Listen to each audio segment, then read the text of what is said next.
السلام عليكم ورحمة الله وبركاته. بسم الله الرحمن الرحيم. الحمد لله رب العالمين. الصلاة والسلام على سيدنا محمد وآله وصحبه أجمعين. رب اشرح لي صدري ويسر لي أمري واحلل عقدة من لساني يفقهوا قولي. اللهم صل على سيدنا محمد وعلى آل سيدنا ومولانا محمد وبارك على سيدنا محمد وعلى آل سيدنا ومولانا محمد كما صليت وسلمت وباركت على سيدنا إبراهيم عليه السلام وعلى آل سيدنا إبراهيم في العالمين إنك حميد مجيد. ബഹുമാന്യരായ പണ്ഡിതന്മാരെ, പ്രിയപ്പെട്ട സഹോദരന്മാരെ, രക്ഷിതാക്കളെ, ഇൻഷാ അല്ലാഹ്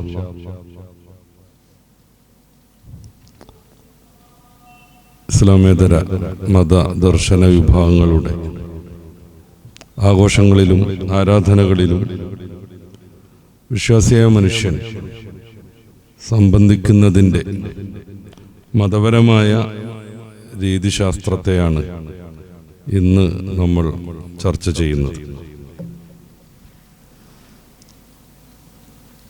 മതേതര ജനാധിപത്യ രാജ്യമായാലും പരിശുദ്ധ ഇസ്ലാമിൻ്റെ സമ്പൂർണാധികാരമുള്ള ഭരണമുള്ള ഖിലാഫത്ത് നടക്കുന്ന രാജ്യമാണെങ്കിലും വ്യത്യസ്ത മത ദർശന വിഭാഗങ്ങളോട് സൗഹാർദ്ദപരമായി സമീപനം നടത്താൻ കൽപ്പിക്കപ്പെട്ടവരാണ് നമ്മൾ.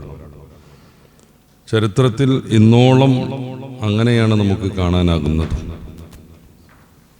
800 വർഷക്കാലം ഇന്ത്യയിൽ മുസ്ലിങ്ങൾ ഭരണം നടത്തിയിട്ടുണ്ട്. എല്ലാവിധ ശേഷിയും ശക്തിയും സൈനിക ബലവും അവർക്കുണ്ടായിരുന്നു. അന്നും അവരുടെ ഭരണാനന്തരം ഇപ്പോഴും ഇന്ത്യയിൽ മഹാഭൂരിപക്ഷവും മുസ്ലിങ്ങളല്ലാത്തവരാണ്. അത് തെളിയിക്കുന്ന യാഥാർത്ഥ്യം തന്നെ നമുക്കൊന്ന് ആലോചിച്ചാൽ മനസ്സിലാകും. ഇസ്ലാമിന് ഭരണമുണ്ടായാലും ഇല്ലെങ്കിലും ഏത് സാഹചര്യത്തിൽ ഒരു മുസ്ലിം ജീവിക്കുകയാണെങ്കിലും അന്യമത വിദ്വേഷമോ വെറുപ്പോ പ്രചരിപ്പിക്കാനല്ല അവൻ മതപരമായി തന്നെ കൽപ്പിക്കപ്പെട്ടത്. ഞാനത് ഇങ്ങനെ തന്നെ പറയാൻ കാരണം, അവർക്ക് അധികാരമില്ലാത്തത് കൊണ്ട് അവർ സ്നേഹത്തെയും സൗഹൃദത്തെയും കുറിച്ച് പറയുന്നു. അവർക്ക് ഭരണമോ അധികാരമോ ഒക്കെ ലഭ്യമായാൽ അവരുടെ രീതി മറ്റൊന്നായിരിക്കുമെന്ന് വരെയും തികച്ചും ബാലിഷമായ, തികച്ചും മാനവവിരുദ്ധമായ പ്രചാരണങ്ങൾ നമ്മുടെ കേരളത്തിൽ സജീവമാണിപ്പോൾ. വിശ്വാസികൾ ഭൂരിപക്ഷമുള്ള വിവിധ രാജ്യങ്ങൾ ലോകത്തുണ്ട്. ഇപ്പോഴും മുസ്ലിം ഭരണം നടക്കുന്ന രാജ്യങ്ങളും നിരവധിയുണ്ട്. അവിടെയാണ് ഏറ്റവും കൂടുതൽ സൗഹാർദ്ദത്തോടുകൂടി അന്യമതക്കാർ താമസിക്കുന്നതും ജീവിക്കുന്നതും എന്നതാണ് യാഥാർത്ഥ്യം. യൂറോപ്പിലേക്ക് പോയി ബിസിനസ് നടത്തി ഇവിടെ വലിയ സമ്പന്നരായ ഒരു അമുസ്ലിമിനെയും നമുക്ക് കാണാൻ പറ്റില്ല എന്നതാണ് കൗതുകം. അങ്ങനെ ചില വിലയിരുത്തലുകളൊക്കെ നിങ്ങൾ ശ്രദ്ധിച്ചിട്ടുണ്ടാകും. RP പിള്ള മുതൽ അറ്റ്ലസ് രാമചന്ദ്രൻ മുതൽ ഏതേത് മനുഷ്യരെ കുറിച്ച് നമ്മൾ ആലോചിച്ച് നോക്കുക. അവർ വലിയ സമ്പന്നതയിലേക്ക്, കേരളത്തിൽ ഉയർന്ന നിലയിലുള്ള സാമ്പത്തിക ഭദ്രതയിലേക്ക് എത്തിച്ചേരുന്നത് യൂറോപ്പിൽ കച്ചവടം ചെയ്തിട്ടല്ല. എന്നല്ല, യൂറോപ്യൻ മേഖലകളിൽ ബിസിനസ് നടത്തുന്ന ആളുകൾക്ക് കൂടുതലൊന്നും സ്വരൂപ് കൂട്ടാൻ കഴിയില്ല എന്നതാണ് പഠനങ്ങൾ. പിന്നെയോ അതൊക്കെ അവരുടെ ടാക്സിൻ്റെയും മറ്റും ഭാഗമായി അവിടെ തന്നെ ചെലവഴിക്കേണ്ടി വരുന്നു. നേരെ മറിച്ച് വിശ്വാസികൾ ഭൂരിപക്ഷമുള്ള ഇസ്ലാമിക ഭരണം നടക്കുന്ന മിഡിൽ ഈസ്റ്റ് രാജ്യങ്ങളിൽ നിന്നാണ് ഇത്തരം ആളുകളൊക്കെ വലിയ സമ്പന്നന്മാരായി മാറുന്നതും വലിയ ശ്രദ്ധേയരായി മാറുന്നതും. ഈയിടെ തന്നെയും അതുപോലെയുള്ള മുസ്ലിമായ ഒരു ബിസിനസ്സുകാരന് ബഹ്റൈനിലെ ഏറ്റവും പരമോന്നതമായ അവാർഡ് നൽകി ആദരിച്ചത് ലോക മാധ്യമങ്ങളിൽ വാർത്തയായിരുന്നു. ഇതൊന്നും അങ്ങനെ എപ്പോഴും പറഞ്ഞ് സമർത്ഥിക്കേണ്ട ബാധ്യത ഒന്നും വിശ്വാസികൾക്കില്ല. പക്ഷെ സാഹചര്യം ആ ഒരു രീതിയിലേക്ക് സമൂഹത്തെ കൊണ്ടുപോകുന്നു എന്ന യാഥാർത്ഥ്യം നമ്മൾ മനസ്സിലാക്കുക. അപ്പോൾ എങ്ങനെയെങ്കിലും അന്യമതക്കാരെ അല്ലെങ്കിൽ ഇസ്ലാം അല്ലാത്തവരെ തകർക്കുക, ഇല്ലാതെയാക്കുക എന്നതല്ല മതത്തിൻ്റെ സമീപനം. അത് നമ്മൾ ആദ്യം തന്നെ ഉൾക്കൊള്ളണം. നബി സല്ലല്ലാഹു അലൈഹി വസല്ലം തങ്ങൾ മദീനയിലേക്ക് എത്തുന്നു. അവിടെ ഇസ്ലാമിക രാജ്യം പിറവി കൊള്ളുന്നു. അന്നാ സമയത്ത് ജൂതന്മാരുടെ വ്യത്യസ്ത ഗോത്രങ്ങളുണ്ട് അവിടെ. ബനു നദീർ, ബനു ഖൈനുഖാ, ഇങ്ങനെ തുടങ്ങിയിട്ട് ഈ ഗോത്രങ്ങളോടൊക്കെ നബി സല്ലല്ലാഹു അലൈഹി വസല്ലം തങ്ങൾ ആദ്യമായി ചെയ്യുന്നത് എന്താണ്? ഒരു സന്ധിയിൽ ഏർപ്പെടുക, വളരെ മികച്ചൊരു കരാറിൽ ഏർപ്പെടുക. മദീന ചാപ്റ്റർ എന്ന പേരിൽ ചരിത്രത്തിൽ പ്രസിദ്ധമായ വകുപ്പുകളും ഉപവകുപ്പുകളും വിശദീകരിക്കപ്പെട്ട ലോകത്ത് തന്നെ ഏറ്റവും മനോഹരമായ മതസൗഹാർദ്ദത്തിൻ്റെ ഒരു കരാർ. സല്ലല്ലാഹു അലൈഹി വസല്ലം തങ്ങൾ അതിൽ പറയുന്നത്, നമ്മൾ മദീനക്കാരാണ്, ഇത് നമ്മുടെ രാജ്യമാണ്, ആർത്ഥത്തിൽ നമ്മളെല്ലാവരും സഹോദരീ സഹോദരന്മാരുമാണ്. മദീനയ്ക്കെതിരെ പുറം ശക്തികളിൽ നിന്ന് എന്ത് അതിക്രമങ്ങളുണ്ടായാലും നമ്മൾ ഒന്നിച്ച് നേരിടേണ്ടതുണ്ട്, നമ്മൾ ഒന്നിച്ച് നേരിടണം. ഇങ്ങനെ തുടങ്ങി കുറേ വ്യവസ്ഥകളുണ്ട് ആ കരാറിൽ. തനിക്ക് മദീന എന്ന നാട്ടിൽ അധികാരം ലഭ്യമായപ്പോൾ അവിടെ ഉണ്ടായിരുന്ന മുസ്ലിങ്ങളല്ലാത്ത ജൂതന്മാരുടെ വ്യത്യസ്ത ഗ്രൂപ്പുകളെ മദീനയിൽ നിന്ന് നിഷ്കാസനം ചെയ്യാനല്ല നബി സല്ലല്ലാഹു അലൈഹി വസല്ലം തങ്ങൾ ഒരുമ്പെട്ടത്. നേരെ മറിച്ച് അവരോട് സൗഹാർദ്ദത്തിന്റെ കരാറിൽ ഏർപ്പെട്ടു. ആ കരാർ കുറെ കാലം നിലനിൽക്കുകയും ചെയ്തു. പക്ഷെ പിന്നീടാണ് മക്കാ മുശ്രിക്കുകളുമായി ഇവർ സ്വകാര്യമായ ടൈപ്പാകുന്നതും മദീനയെ ആക്രമിക്കാൻ വേണ്ടി അവരെത്തുമ്പോൾ കരാറിന് വിരുദ്ധമായി മദീന രാഷ്ട്രത്തിന് വേണ്ടി നിലകൊണ്ടില്ല എന്ന് മാത്രമല്ല, മദീന രാഷ്ട്രത്തെ തകർക്കാൻ വേണ്ടി അവർ പുറം ശത്രുക്കൾക്ക് സഹായം ചെയ്യുന്നതും. ഇതിൻ്റെ ഭാഗമായാണ് ബനു ഖുറൈളയും ബനു നദീർ ഗോത്രത്തെയുമൊക്കെ മദീനയുടെ ഭരണാധികാരി എന്ന രീതിയിൽ രാഷ്ട്രവിരുദ്ധ പ്രവർത്തനം നടത്തിയതിന് നബി സല്ലല്ലാഹു അലൈഹി വസല്ലം തങ്ങൾ ശിക്ഷിക്കുന്നതും നാട് കടത്തുന്നതും. ഈ ചരിത്രം മാത്രം പൊലിപ്പിക്കപ്പെടും. സല്ലല്ലാഹു അലൈഹി വസല്ലം തങ്ങൾ ആ നാട്ടിൽ നിന്ന് ജൂതന്മാരെ പുറത്താക്കി എന്നത് മാത്രം പൊലിപ്പിക്കപ്പെടും, അത് ആഘോഷിക്കപ്പെടും. അത് മാത്രം സമൂഹത്തിൽ പ്രശ്നമുണ്ടാക്കാൻ വേണ്ടി കുത്തിക്കയറ്റിക്കൊണ്ടിരിക്കും. അവരുമായുള്ള ഈ കരാറിനെ കുറിച്ച് പറയില്ല. കരാറനുസരിച്ച് മുന്നോട്ട് പോയ കാലത്ത് അവർക്ക് യാതൊരു പ്രശ്നമില്ലാത്തതിനെ കുറിച്ചും പറയില്ല. എന്ന് മാത്രമല്ല, ഈ ബനു ഖുറൈള, ബനു ഖൈനുഖാവ് പോലെയുള്ള ടീമല്ലാത്ത മറ്റ് ജൂതന്മാരുടെ ചെറിയ ചെറിയ വിഭാഗങ്ങൾ അന്ന് മദീനയിലുണ്ടായിരുന്നു. അവർക്കെതിരെ മക്കം ഫത്ഹ് ആയിട്ട് പോലും ഒരാക്ഷനും ഹബീബായ നബി സല്ലല്ലാഹു അലൈഹി വസല്ലം തങ്ങൾ എടുത്തിട്ടില്ല. മരണപ്പെടുന്ന സമയത്ത് പോലും 30 നാഴി ഗോതമ്പ് പൊടിക്ക് വേണ്ടി ഹബീബായ നബി സല്ലല്ലാഹു അലൈഹി വസല്ലം തങ്ങളുടെ പടയങ്കി തൻ്റെ അയൽവാസിയാവുന്ന ജൂതന്റെ അടുത്ത് പണയത്തിലായിരുന്നു. എന്തിനാണത് അങ്ങനെ സംഭവിച്ചത്? സല്ലല്ലാഹു അലൈഹി വസല്ലം തങ്ങൾ മദീനയിലെ പരമാധികാരിയാണ്. ഒരു ലോക്കൽ പോലീസുകാരൻ കടയിൽ വന്ന് ഭക്ഷണം കഴിച്ചാൽ അവനോട് കാശ് ചോദിക്കാൻ ഈ ആധുനിക കാലത്തും കട ഉടമസ്ഥന് മടിയായിരിക്കും. ചിലപ്പോൾ അത് മതിയാകും അയാളുടെ കടയും അയാളുടെ ജീവിതവും അവസാനിക്കാൻ. ഇതങ്ങനത്തെ ഒരു ലോക്കൽ പോലീസുകാരനല്ല, അതിവിശാലമായ മദീന ഭൂപ്രദേശത്തിന്റെ പരമാധികാരി മുഹമ്മദുർ റസൂൽ സല്ലല്ലാഹു അലൈഹി വസല്ലം. അവിടുത്തെ വീട്ടിലേക്ക് കുറച്ച് അതിഥികൾ വരുമ്പോൾ അവർക്ക് ഭക്ഷണം തയ്യാറാക്കാൻ വേണ്ടി ഗോതമ്പ് പൊടിക്ക് വേണ്ടി ജൂതന്റെ അടുത്തേക്ക് പരിചയക്കാരനെ പറഞ്ഞയക്കുന്നു. ആ ജൂതൻ മദീനയുടെ ഭരണാധികാരിയാണ് ഈ പറഞ്ഞയച്ചത്. എന്ത് വേണമെങ്കിലും കൊടുത്തേക്കാം, അല്ലെങ്കിൽ ജീവിതം ദുസ്സഹമാകുമെന്ന് വിചാരിച്ചോ? ഇല്ല. അദ്ദേഹം പറഞ്ഞു, മുഹമ്മദ് നിങ്ങളുടെ സ്വന്തം ആളായിരിക്കും, നിങ്ങളുടെ പ്രവാചകനായിരിക്കും. എന്നെ സംബന്ധിച്ചിടത്തോളം ഈ ഗോതമ്പ് മാവ് തരണമെന്നുണ്ടെങ്കിൽ പണയ വസ്തു ആവശ്യമാണ്. അങ്ങനെയാണ് ഹബീബായ നബി തങ്ങളുടെ പടയങ്കി ആ ജൂതന് പണയമായി നൽകുന്നത്. അത്രമേൽ സ്വാതന്ത്ര്യത്തോടുകൂടെ അന്യമതക്കാരനാകുന്ന അദ്ദേഹം ഹബീബായ നബി തങ്ങളുടെ അടുത്ത് തന്നെ ജീവിച്ചു, അയൽവാസിയായി ജീവിച്ചു. ഹിജ്റയുടെ 6-ാം വർഷത്തിലാണ് ഹുദൈബിയ സന്ധി നടക്കുന്നത്. ഹുദൈബിയ സന്ധിയുടെ കരാർ വ്യവസ്ഥകൾ പരിശോധിച്ചാൽ ശരിക്കും അത് മുസ്ലിങ്ങൾക്ക് വിരുദ്ധമായിരുന്നു. ശത്രുക്കൾക്ക് വലിയ ആനുകൂല്യങ്ങൾ ആ കരാറിന്റെ ഓരോ വ്യവസ്ഥയിലും ഉണ്ടായിരുന്നു. അതുകൊണ്ട് തന്നെ യുവാക്കളും ധീരരും വില്ലാളികളുമാകുന്ന കുറെ സഹാബിവര്യന്മാർ എന്തിനാണ് ഹബീബായ നബി തങ്ങളെ നമ്മൾ ഇതിങ്ങനെ അങ്ങോട്ട് അംഗീകരിച്ചു കൊടുക്കുന്നത് എന്ന് നബിയുടെ മുമ്പിൽ വെച്ച് വളരെ വിഷമത്തോടുകൂടെ ചോദിക്കുന്നത്? അന്ന് ഇസ്ലാം അത്ര ന്യൂനപക്ഷമൊന്നുമല്ല. ഹിജ്റ 2-ാം വർഷത്തിൽ ബദർ നടന്നിട്ടുണ്ട്, 3-ാം വർഷത്തിൽ ഉഹദ് സംഭവിച്ചിട്ടുണ്ട്. അങ്ങനെ പോന്ന് ഇസ്ലാം ആ നാട്ടിൽ മൊത്തം വ്യാപിക്കുകയും മുസ്ലിങ്ങൾക്ക് സ്വന്തമായി നിലനിൽപ്പുണ്ടാവുകയൊക്കെ ചെയ്യുന്ന ആ സന്ദർഭത്തിൽ ഹിജ്റയുടെ 6-ാം വർഷത്തിൽ ഹുദൈബിയ സന്ധിയിൽ ഹബീബായ നബി തങ്ങൾ ഏർപ്പെടുന്നത് എന്തിനാണ്? അവിടുന്ന് ഉംറയ്ക്ക് വേണ്ടി വരുന്നു, പ്രവേശിക്കാൻ പാടില്ലെന്നവർ ചട്ടം കിട്ടുന്നു. ആവേശപൂർവം വലിയ മോഹത്തോടുകൂടെ ഉംറയ്ക്ക് വന്ന സഹാബി വര്യന്മാർ നബി സല്ലല്ലാഹു അലൈഹി വസല്ലമ തങ്ങളുടെ നിർദ്ദേശാനുസരണം അവരുടെ ഇഹ്റാമിൽ നിന്ന് അവർ തഹല്ലുലാകുന്നു, ഒഴിവാകുന്നു. അവർക്ക് വലിയ സങ്കടമുണ്ട്. ഈ കഅബ അവരുടെ അഭിമാനമാണ്, അവിടെയാണ് അവർ ജീവിച്ചിരുന്നത്. അവർ നൊസ്റ്റാൾജി അവരെ വല്ലാതെ സ്വാധീനിക്കുന്നുണ്ട്. എന്നിട്ട് പോലും ഉംറയ്ക്ക് ഇഹ്റാം കെട്ടേണ്ട മീഖാത്തിൽ നിന്ന് ഇഹ്റാം കെട്ടി കഅബയുടെ അടുത്തെത്തുന്ന സമയത്ത് ഇവർ പ്രതിരോധിക്കുകയാണ്, പ്രശ്നം ഉണ്ടാക്കുകയാണ്. നബി സല്ലല്ലാഹു അലൈഹി വസല്ലമ തങ്ങൾ അത് അംഗീകരിച്ചു കൊടുക്കുന്നു. എന്തൊക്കെയായിരുന്നു ആ കരാർ വ്യവസ്ഥകൾ? മക്കയിൽ നിന്നൊരു മനുഷ്യൻ മദീനയിലേക്ക് പോയിട്ടുണ്ടെങ്കിൽ അയാൾക്ക് സ്വൈരമായി പോവാം, വരാം, കച്ചവടം നടത്താം, തിരിച്ചെത്തുകയും ചെയ്യാം. അദ്ദേഹത്തെ തടയാൻ പാടില്ല. നേരെ മറിച്ച് മദീനയിൽ നിന്നൊരാൾ മക്കത്തെത്തിയിട്ടുണ്ടെങ്കിൽ അയാൾ അവിടെ പിടിച്ചു വെക്കും. മദീനയിൽ നിന്നൊരാൾ മക്കയിലെത്തിയാൽ അയാളെ അറസ്റ്റ് ചെയ്ത് അവിടെ പിടിച്ചു വെക്കും. നേരെ മറിച്ച് മക്കക്കാരനാകുന്ന മുശ്രിക്കായ ഒരു മനുഷ്യന് മദീനയിലേക്ക് വരാം, സ്വൈരവ്യവഹാരം നടത്താം, കച്ചവടം നടത്താം.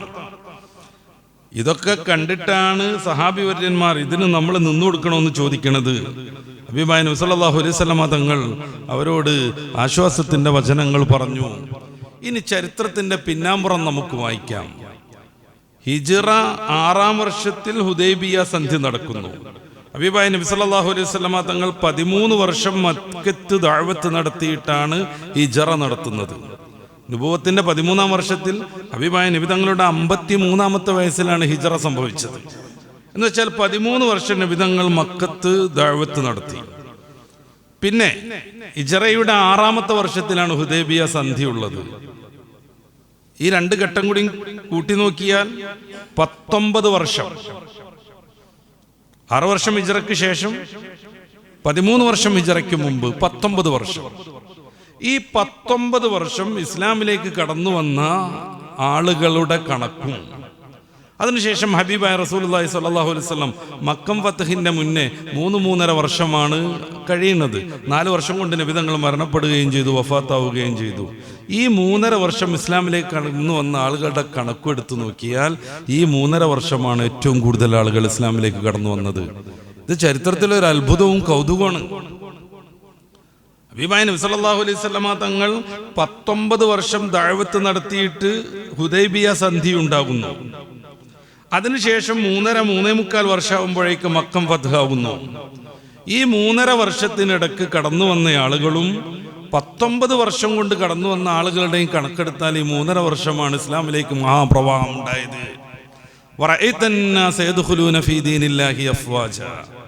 ജനങ്ങൾ കൂട്ടം കൂട്ടമായി, ഗ്രൂപ്പായി മതത്തിൽ കടന്നു വരുന്നത് അങ്ങേക്ക് കാണാനാകുമെന്ന് ഖുർആൻ ഹബീബായ നബി തങ്ങളെ ഉണർത്തുന്നു. ഇതെന്തുകൊണ്ട് സംഭവിച്ചു? മക്കക്കാർക്ക് പേടിയില്ലാതെ മദീനയിലേക്ക് വരാൻ പറ്റി. മദീനക്കാർക്ക് ആർക്കുമേ മക്കത്തേക്ക് പോകാൻ പറ്റൂല. ഹുദൈബിയ സന്ധിയുടെ പ്രധാനപ്പെട്ട ഒരു വ്യവസ്ഥ അതായിരുന്നു. അവർ മദീന രാഷ്ട്രത്തിലെത്തി. ഹബീബായ നബി തങ്ങളുടെ സ്നേഹമസൃണമായ പെരുമാറ്റം അവർ ആസ്വദിച്ചു. മദീനയിലെ സമാധാനവും ആശ്വാസവും അവർക്ക് നേരിട്ട് അനുഭവിക്കാനായി. അവിടെയുള്ള ഓരോ മനുഷ്യൻ്റെയും പ്രതീക്ഷ വാനോളം ഉയരുന്നത് അവർക്ക് കാണാനായി. ഒരടിത്യവും അവിടെ അവരെ ബാധിച്ചില്ല. ഒരു മുതലാളിയും അവരെ തോൽപ്പിച്ചില്ല. കൂലി കൃത്യമായി ലഭിച്ചു. വേർപ്പ് പറ്റുന്നതിന് മുമ്പ് കൂലി കിട്ടുന്ന മദീന രാഷ്ട്രം അവർക്കൊരു വലിയ സ്വപ്നമായി തീർന്നു. പീഡനങ്ങളില്ല, വെറുപ്പില്ല, വിദ്വേഷമില്ല. എല്ലാവരും സ്നേഹത്തോടുകൂടെ ഇടപെടുന്ന ആ മഹാരാജ്യം അവരെ പ്രലോഭിപ്പിക്കുക തന്നെ ചെയ്തു. ജനങ്ങൾ കൂട്ടമായി ഇസ്ലാമിലേക്ക് കടന്നു വന്നു. എന്താണ് ഇസ്ലാമിന്റെ പ്രബോധന രീതി എന്നാണ് ഞാൻ സൂചിപ്പിക്കുന്നത്. ഇതിനെക്കുറിച്ച് ആധികാരികമായി പഠിച്ച ഇസ്ലാം വിരുദ്ധരാകുന്ന ഓറിയന്റലിസ്റ്റുകളിൽപ്പെട്ട ചിലർ പോലും ഇത് വ്യക്തമായി എഴുതി വെച്ചിട്ടുണ്ട്. തോമസ് ആൾലേഡിന്റെ ദി പ്രീച്ചിങ് ഓഫ് ഇസ്ലാം വളരെ പ്രസിദ്ധമായൊരു പുസ്തകമാണ്. അദ്ദേഹം പറയുന്നുണ്ട് എങ്ങനെയാണ് ഇസ്ലാമിലേക്ക് ആളിങ്ങനെ കൂടി വന്നത് എന്ന്. അപ്പം മതസൗഹാർദ്ദത്തെയും പരസ്പരമുള്ള പരസ്പരമുള്ള ആദരവിനെയും സഹിഷ്ണുതയെയും വളരെയേറെ പ്രോത്സാഹിപ്പിച്ചിട്ടുണ്ട് പരിശുദ്ധമായ ഇസ്ലാം. സല്ലല്ലാഹു അലൈഹി വസല്ലമ തങ്ങളുടെ വ്യത്യസ്തങ്ങളായ വചനങ്ങൾ നമ്മൾ പലപ്പോഴും കേൾക്കാറുണ്ട്. ഓരോ മനുഷ്യനും ഇസ്ലാം നൽകുന്ന ഏറ്റവും പ്രധാനപ്പെട്ട സ്ഥാനം ഒരു മാതാവിൻ്റെയും ഒരു പിതാവിൻ്റെയും മക്കളാണ് എന്നതാണ്. സൂറത്തുൽ ഹുജറാത്തിന്റെ 13-ാമത്തെ വാക്യത്തിൽ അത് വിശദീകരിച്ച് പറയുന്നു. സൂറത്തുൻ നിസാഇന്റെ 1-ാമത്തെ വചനം തുടങ്ങുന്നത് തന്നെ ഈ വിഷയം പറഞ്ഞിട്ടാണ്. ഈ ആദാമിൽ നിന്നും ഹവ്വ അലൈഹിമുസ്സലാം, ഇവരിൽ നിന്ന് ധാരാളമായ ആളുകളെ അള്ളാഹു പുറത്തിറക്കുന്നു. അവർ ഈ ഭൂമിയിൽ വ്യാപരിക്കുന്നു. എന്നും പറഞ്ഞിട്ട് ഇന്നാ ഖലഖനാകും മിൻ ദക്കരിൻ വ ഉൻസ. അപ്പൊ നമ്മളെല്ലാവരും, ലോകത്തുള്ള സർവ്വ മനുഷ്യരും ഒരു മാതാവിൻ്റെയും ഒരു പിതാവിൻ്റെയും മക്കളാണെന്ന് പറഞ്ഞാൽ നമ്മൾ സഹോദരീ സഹോദരന്മാരാണ് എന്നാണ് അതിൻ്റെ അർത്ഥം. 3 വിധത്തിൽ ഇസ്ലാം സാഹോദര്യത്തെ പരിചയപ്പെടുത്തുന്നുണ്ട്. ഒന്ന്, ദേശീയമായ സാഹോദര്യമുണ്ട്. ദേശീയം അൽ-ഉഖുവത്തുൽ ഖൗമിയ അല്ലെങ്കിൽ വത്വനിയ, ദേശീയമായ സാഹോദര്യം. അതിന്റെ ഭാഗമാണ് ലൂത്ത് നബി അലൈഹിസ്സലാത്തു വസ്സലാമിനെ കുറിച്ച് പറയുമ്പോൾ, ഹൂദ് നബി അലൈഹിസ്സലാത്തു വസ്സലാമിനെ കുറിച്ച് പറയുമ്പോൾ അഖാഹും ഹൂദ് അഖൂഹും ലൂത്ത് എന്നൊക്കെ പറയുന്നത്. ആ സമൂഹത്തോട് അവരുടെ സഹോദരനാകുന്ന ലൂത്ത് നബി പറഞ്ഞു, ആ സമൂഹത്തോട് അവരുടെ സഹോദരനാകുന്ന ഹൂദ് നബി പറഞ്ഞു. സത്യത്തിൽ ആദർശപരമായി ഒരിക്കലും സഹോദരന്മാരല്ല അവർ.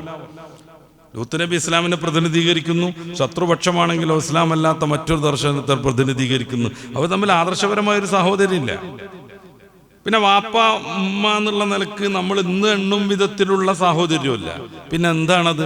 അത് ഈ പറഞ്ഞ വത്വനീയായ സാഹോദര്യം, ദേശീയതയെ മാനിച്ചിട്ടുള്ള സാഹോദര്യം. അതിന്റെ ഭാഗമാണ് നമ്മൾ എല്ലാ ഇന്ത്യക്കാരും സഹോദരീ സഹോദരന്മാരാണെന്ന് പറയുന്നത്. ഇസ്ലാം മാനിക്കുന്നുണ്ട്. ഇസ്ലാം മാനിക്കുന്നുണ്ട്. രണ്ടാമതായി ജ്യേഷ്ഠാനുജന്മാരായിട്ടുള്ള സഹോദരന്മാർ, അതേക്കുറിച്ചാണ് നമ്മൾ തുടക്കത്തിൽ പറഞ്ഞത്. എല്ലാവരും ഒരു മാതാവിൽ നിന്നും ഒരു പിതാവിൽ നിന്നും. നബി സല്ലല്ലാഹു അലൈഹി വസല്ലം തങ്ങൾ പറയുന്നുണ്ട്, യാ അയ്യുഹന്നാസ് ഇന്ന ഇലാഹക്കും വാഹിദ്, നിങ്ങളുടെ ദൈവം, നിങ്ങളുടെ ആരാധ്യൻ ഏകനാണ്. വ ഇന്ന അബാക്കും വാഹിദ്, നിങ്ങളുടെ വാപ്പയും ഒരാളാണ്.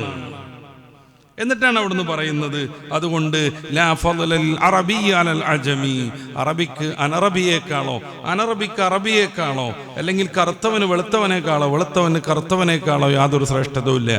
ശ്രേഷ്ഠതയുടെ മാനദണ്ഡം ഇന്ന അക്രമക്കും ഇൻദല്ലാഹി അത്ഖാക്കും, അല്ലാഹുവിന്റെ അടുത്ത് കൂടുതൽ ഭക്തി പുലർത്തുന്നവർ അവരാണ് ശ്രേഷ്ഠർ. ഈ 3 രീതിയിലുള്ള സാഹോദര്യത്തെയും ഇസ്ലാം അനുവദിക്കുന്നു. ഇതിൽ ഏറ്റവും പ്രാധാന്യമുള്ള സാഹോദര്യം മതപരമായ സാഹോദര്യമാണ്. ഇതിനപ്പുറം ഒരു സാഹോദര്യമില്ല. അതായത് നമ്മളെല്ലാവരും മുഅ്മിനീങ്ങളാണ്. മുഅ്മിനീങ്ങൾ സഹോദരീ സഹോദരന്മാരാകുന്നു. ഈ ഒരു ഐക്യം എല്ലാ ദർശനത്തിലും കാണാം. മുഅ്മിനീങ്ങൾക്ക് മുഅ്മിനീങ്ങളോട് പ്രത്യേക ഒരു താല്പര്യം ഉണ്ടാവും, സ്നേഹം ഉണ്ടാവും എന്നുള്ളത് യാഥാർത്ഥ്യം മാത്രം. അങ്ങനെ തന്നെയാണ് രാഷ്ട്രീയ പാർട്ടികളൊക്കെ. അവരുടെ മെമ്പർമാരോട് അവർക്കൊരു പ്രത്യേകമായ ഐക്യവും ലോഗ്യം ഉണ്ടാവും. നമ്മൾ യാഥാർത്ഥ്യത്തെ യാഥാർത്ഥ്യമായി മനസ്സിലാക്കണം. ഒരു രാഷ്ട്രീയ പാർട്ടിയിൽ പ്രവർത്തിക്കുന്ന ആളുകൾക്ക് അവരുമായി ഒരു പ്രത്യേക ബന്ധം ഉണ്ടാവും, പ്രത്യേകമായ സ്നേഹം ഉണ്ടാകും. എന്നല്ല, ഒരു രാഷ്ട്രീയ പാർട്ടിയിലെ ഗ്രൂപ്പുകൾ ആ ഗ്രൂപ്പുകൾക്ക് അവരുടെ ഗ്രൂപ്പുമായിട്ട് ഒരു പ്രത്യേക ബന്ധം ഉണ്ടാകും. ഈ ഒരു ബന്ധത്തെയും സൗഹൃദം, സാഹോദര്യം എന്ന രീതിയിൽ മതം അനുകൂലിക്കുന്നുണ്ട്. അല്ലെങ്കിൽ അതൊരു യാഥാർത്ഥ്യമാണെന്ന് പരിശുദ്ധ ഇസ്ലാം അംഗീകരിക്കുന്നുണ്ട്. നമുക്ക് കടന്നു വരണം ഈ ഭിന്നത എങ്ങനെ വരുന്നു എന്നുള്ളതിലേക്ക്. അങ്ങനെയൊക്കെ ആകുമ്പോഴും മനുഷ്യൻ സ്വാഭാവികമായും വ്യത്യസ്തമായ ആശയധാരകളെ പിന്തുടരുന്നവരാണ്. അതിലൊരു തർക്കമല്ല. എല്ലാവരും ഒരേ ആശയത്തെ പിന്തുടരുക എന്നുള്ളത് ലോകത്ത് സാധ്യമല്ല. നബി സല്ലല്ലാഹു അലൈഹി വസല്ലം തങ്ങൾ പലപ്പോഴും എല്ലാവരും മുഅ്മിനീകളാവാനുള്ള അദമ്യമായ മോഹം കൊണ്ട് വല്ലാതെ കഷ്ടപ്പെടുന്ന രംഗങ്ങളുണ്ടായി. ആ സമയത്ത് അള്ളാഹു ഇടപെടുന്നത് കാണാം. സൂറത്ത് യൂനുസിന്റെ 99-ാമത്തെ ആയത്ത്, ലൗ ശാഅ റബ്ബുക ലആമന മൻ ഫിൽ അർളി കുല്ലുഹും ജമീഅ, അള്ളാഹു വിചാരിച്ചായിരുന്നെങ്കിൽ ലോകത്തുള്ള സർവ്വരും വിശ്വാസികളാകുമായിരുന്നു. അള്ളാഹു വിചാരിച്ചാൽ ലോകത്ത് സർവ്വരും വിശ്വാസികളാകും. എന്നിട്ട് അങ്ങ് ഇവരെല്ലാവരും മുസ്ലിങ്ങളാവാൻ കഠിനാധ്വാനം ചെയ്യുകയാണോ, നിർബന്ധം പിടിക്കുകയാണോ എന്ന് റസൂലിനെ തിരുത്തുന്നുണ്ട് പടച്ച റബ്ബ്. ഇന്നമാ അലൈക്കൽ ബലാഗ്, കാര്യങ്ങൾ പറഞ്ഞു കൊടുത്താൽ മതി. വാ അലൈനൽ ഹിസാബ്, കണക്ക് ഞാൻ എടുത്തോളും എന്ന് ഹബീബായ നബി തങ്ങളെ ആശ്വസിപ്പിക്കുന്നുണ്ട്. അള്ളാഹു വിചാരിച്ചാൽ സർവരും ഒരേ ആദർശത്തിലാകും.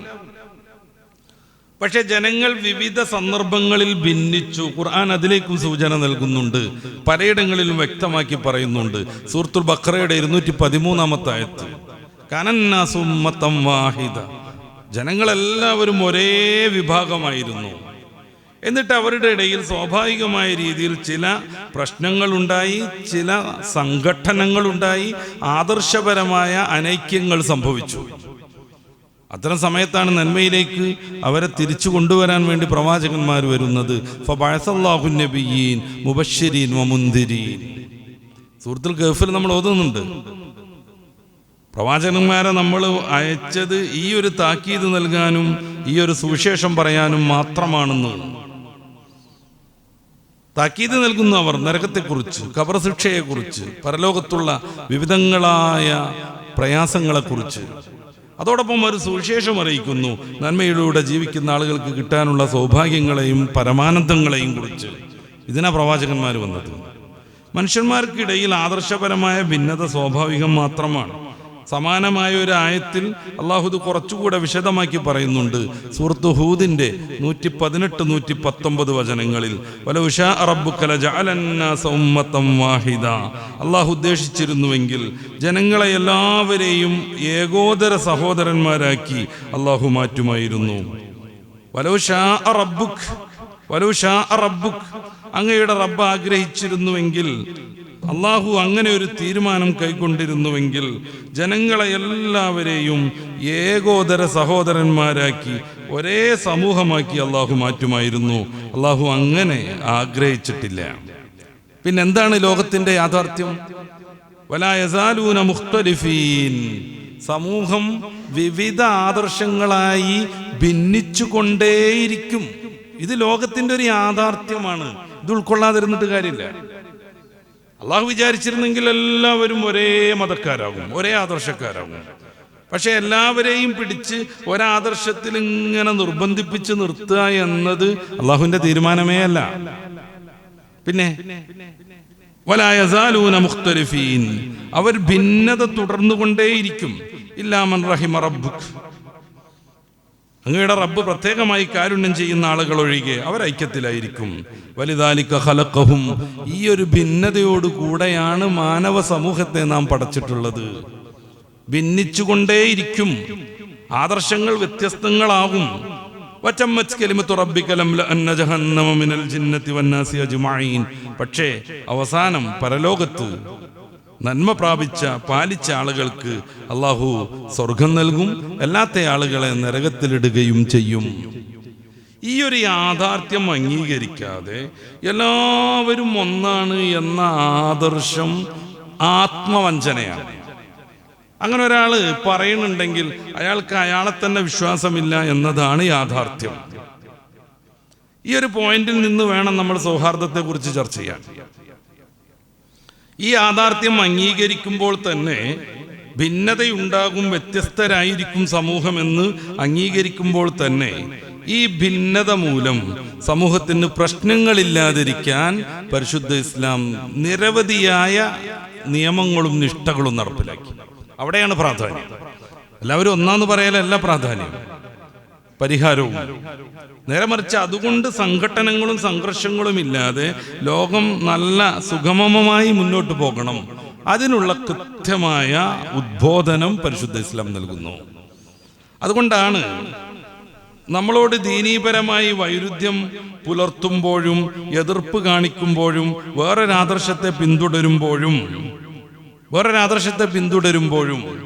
നമ്മുടെ ദീനീ സംരംഭങ്ങളോട് വിരുദ്ധരല്ലാത്ത, നമ്മളെ തോപ്പിക്കാൻ ശ്രമിക്കാത്ത, നമ്മളെ വീടിൽ നിന്ന് പുറത്താക്കാത്ത, അപ്രകാരം തന്നെ നമ്മുടെ ദീനീപരമായ കാര്യങ്ങളെ എതിർത്ത് തോൽപ്പിക്കാൻ ശ്രമിക്കാത്ത എല്ലാവരോടും, ഏത് മതക്കാരനോടും ദീനീപരമായ വിഷയങ്ങളിലല്ലാതെ പരമാവധിക്കപ്പുറം സഹകരിക്കാമെന്ന്, അവരോടൊപ്പം ജീവിക്കാമെന്ന്, അവരോടൊപ്പം കച്ചവടം നടത്താമെന്ന് പരിശുദ്ധ ഇസ്ലാം നമ്മളെ വ്യക്തമായി പഠിപ്പിക്കുന്നത്.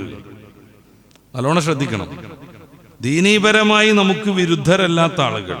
നമ്മുടെ ആദർശത്തെ അവർ കെടുത്താൻ ശ്രമിക്കണില്ല, നമ്മളെ തോപ്പിക്കാൻ ശ്രമിക്കണില്ല മതപരമായിട്ട്. അപ്രകാരം തന്നെ നമ്മളൊരു ഇസ്ലാം വിശ്വാസികളാണ് എന്നതുകൊണ്ട് മാത്രം നമുക്കെതിരെ നിയമപ്രകാരമുള്ള പ്രശ്നങ്ങൾ ഉണ്ടാക്കുന്നില്ല. ഓരോ നിയമവും വ്യത്യസ്തമായി ഉണ്ടാക്കിയിട്ട് ഇവൻ ഈ മതക്കാരനാണ് അതുകൊണ്ട് അവൻ തോറ്റുപോകട്ടെ എന്ന രീതിയിൽ പ്രവർത്തിക്കുന്നില്ല.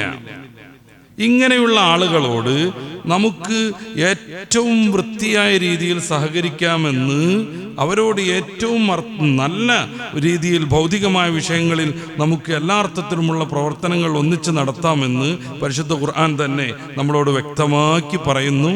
വളരെ വിശാലമായ രീതിയിൽ ആ കാര്യം ഖുർആൻ നമ്മളെ പഠിപ്പിക്കുന്നുണ്ട്. സൂറത്തുൽ മുംതഹിനയുടെ 8-9 വചനങ്ങൾ പ്രത്യേകം ശ്രദ്ധിക്കേണ്ടതാണ് ഈ പുതിയ കാലത്ത്. എന്തുകൊണ്ട്? ഖുർആൻ എന്ന് പറഞ്ഞു കഴിഞ്ഞാൽ അന്യമതക്കാരനെ വെട്ടണം, കുത്തണം, തല്ലണം, അവനെ ഒഴിവാക്കണം, അവനോട് ക്രൂരത കാണിക്കണം എന്നാണ് പറഞ്ഞുകൊണ്ടിരിക്കുന്നത് എന്ന് വ്യാപകമായ കള്ളപ്രചാരണങ്ങളുണ്ട്. അങ്ങനെ ചില വചനങ്ങൾ ഖുർആനിലുണ്ട്, ഇല്ല എന്ന് പറയല്ല. അത് ഏത് സന്ദർഭത്തിൽ അവതരിച്ചു? യുദ്ധത്തും കൊടുമ്പിരിക്കൊള്ളുന്ന സന്ദർഭത്തിൽ. യുദ്ധം പാടില്ലെന്ന് കൃത്യമായി ഖുർആൻ പറയുന്നു, മതം പറയുന്നു. ഏതർത്ഥത്തിൽ?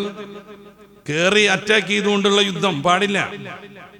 പിന്നെ യുദ്ധം അനിവാര്യമാകും. നമ്മൾ മുമ്പത്തെ ക്ലാസ്സിലൊക്കെ അത് പറഞ്ഞിട്ടുണ്ട്. ചില സന്ദർഭങ്ങളിൽ എല്ലാ അർത്ഥത്തിനും യുദ്ധത്തിൽ നിന്ന് മാറാൻ അസ്സുൽഹു ഖൈറുൻ, സന്ധിയാണ്, സൗഹൃദമാണ്, പരസ്പരം അങ്ങോട്ടും ഇങ്ങോട്ടും ചർച്ച ചെയ്ത് കാര്യങ്ങൾ പരിഹരിക്കലാണ് ഏറ്റവും നല്ലതെന്ന് ഖുർആൻ പറയുന്നു. അനിവാര്യമായി യുദ്ധത്തിലേക്ക് ഇറങ്ങേണ്ടി വന്നാൽ നബി സല്ലല്ലാഹു അലൈഹി വസല്ലം തങ്ങൾ അത് വിശദീകരിച്ചിട്ടുണ്ട്. യാ അയ്യുഹന്നാസ് ലാ തതമന്നു ലിഖാ അല്ലദു, സമൂഹമേ ഒരിക്കലും ശത്രുവിനെ കണ്ടുമുട്ടാൻ, ശത്രു ഉണ്ടാവണം. എനിക്കൊരു ശത്രു ഉണ്ടെങ്കിലേ മുന്നോട്ട് പോകാൻ പറ്റുള്ളൂ. പുതിയ കാലത്തൊക്കെ ഉള്ള രീതി അതാണ്. ഒരു ശത്രുവിനെ സൃഷ്ടിക്കണം, അതിനെ പ്രതിസ്ഥാനത്ത് നിർത്തിയിട്ട് ഇവരുടെ പ്രസ്ഥാനത്തെ വളർത്തണം. അങ്ങനെ ആരും വിചാരിക്കരുത്. ലാ തതമന്നു ലിഖാ അല്ലദു ഫസ്അലുല്ലാഹൽ ആഫിയ, അല്ലാഹുവിനോട് ആഫിയത്ത് തേടിക്കൊണ്ടിരിക്കണം. എങ്ങാനും ശത്രു ആക്രമിക്കാൻ വന്ന് നിങ്ങൾ പ്രതിരോധത്തിലായാൽ വൈദാ ലഖീതും ഫസ്ബിറു, പിന്നെ ധീരമായി പോരാട്ടം നടത്തണം. പിന്നെ ഓടലും ഭീരുത്വം കാണിക്കലും ഒരു മനുഷ്യൻ എന്ന രീതിയിൽ തന്നെ അവന്റെ നിലനിൽപ്പിനെ നഷ്ടപ്പെടുത്തുന്നതാണ്. ശത്രുവിനെ കാണാൻ കൊതിക്കാൻ പാടില്ല.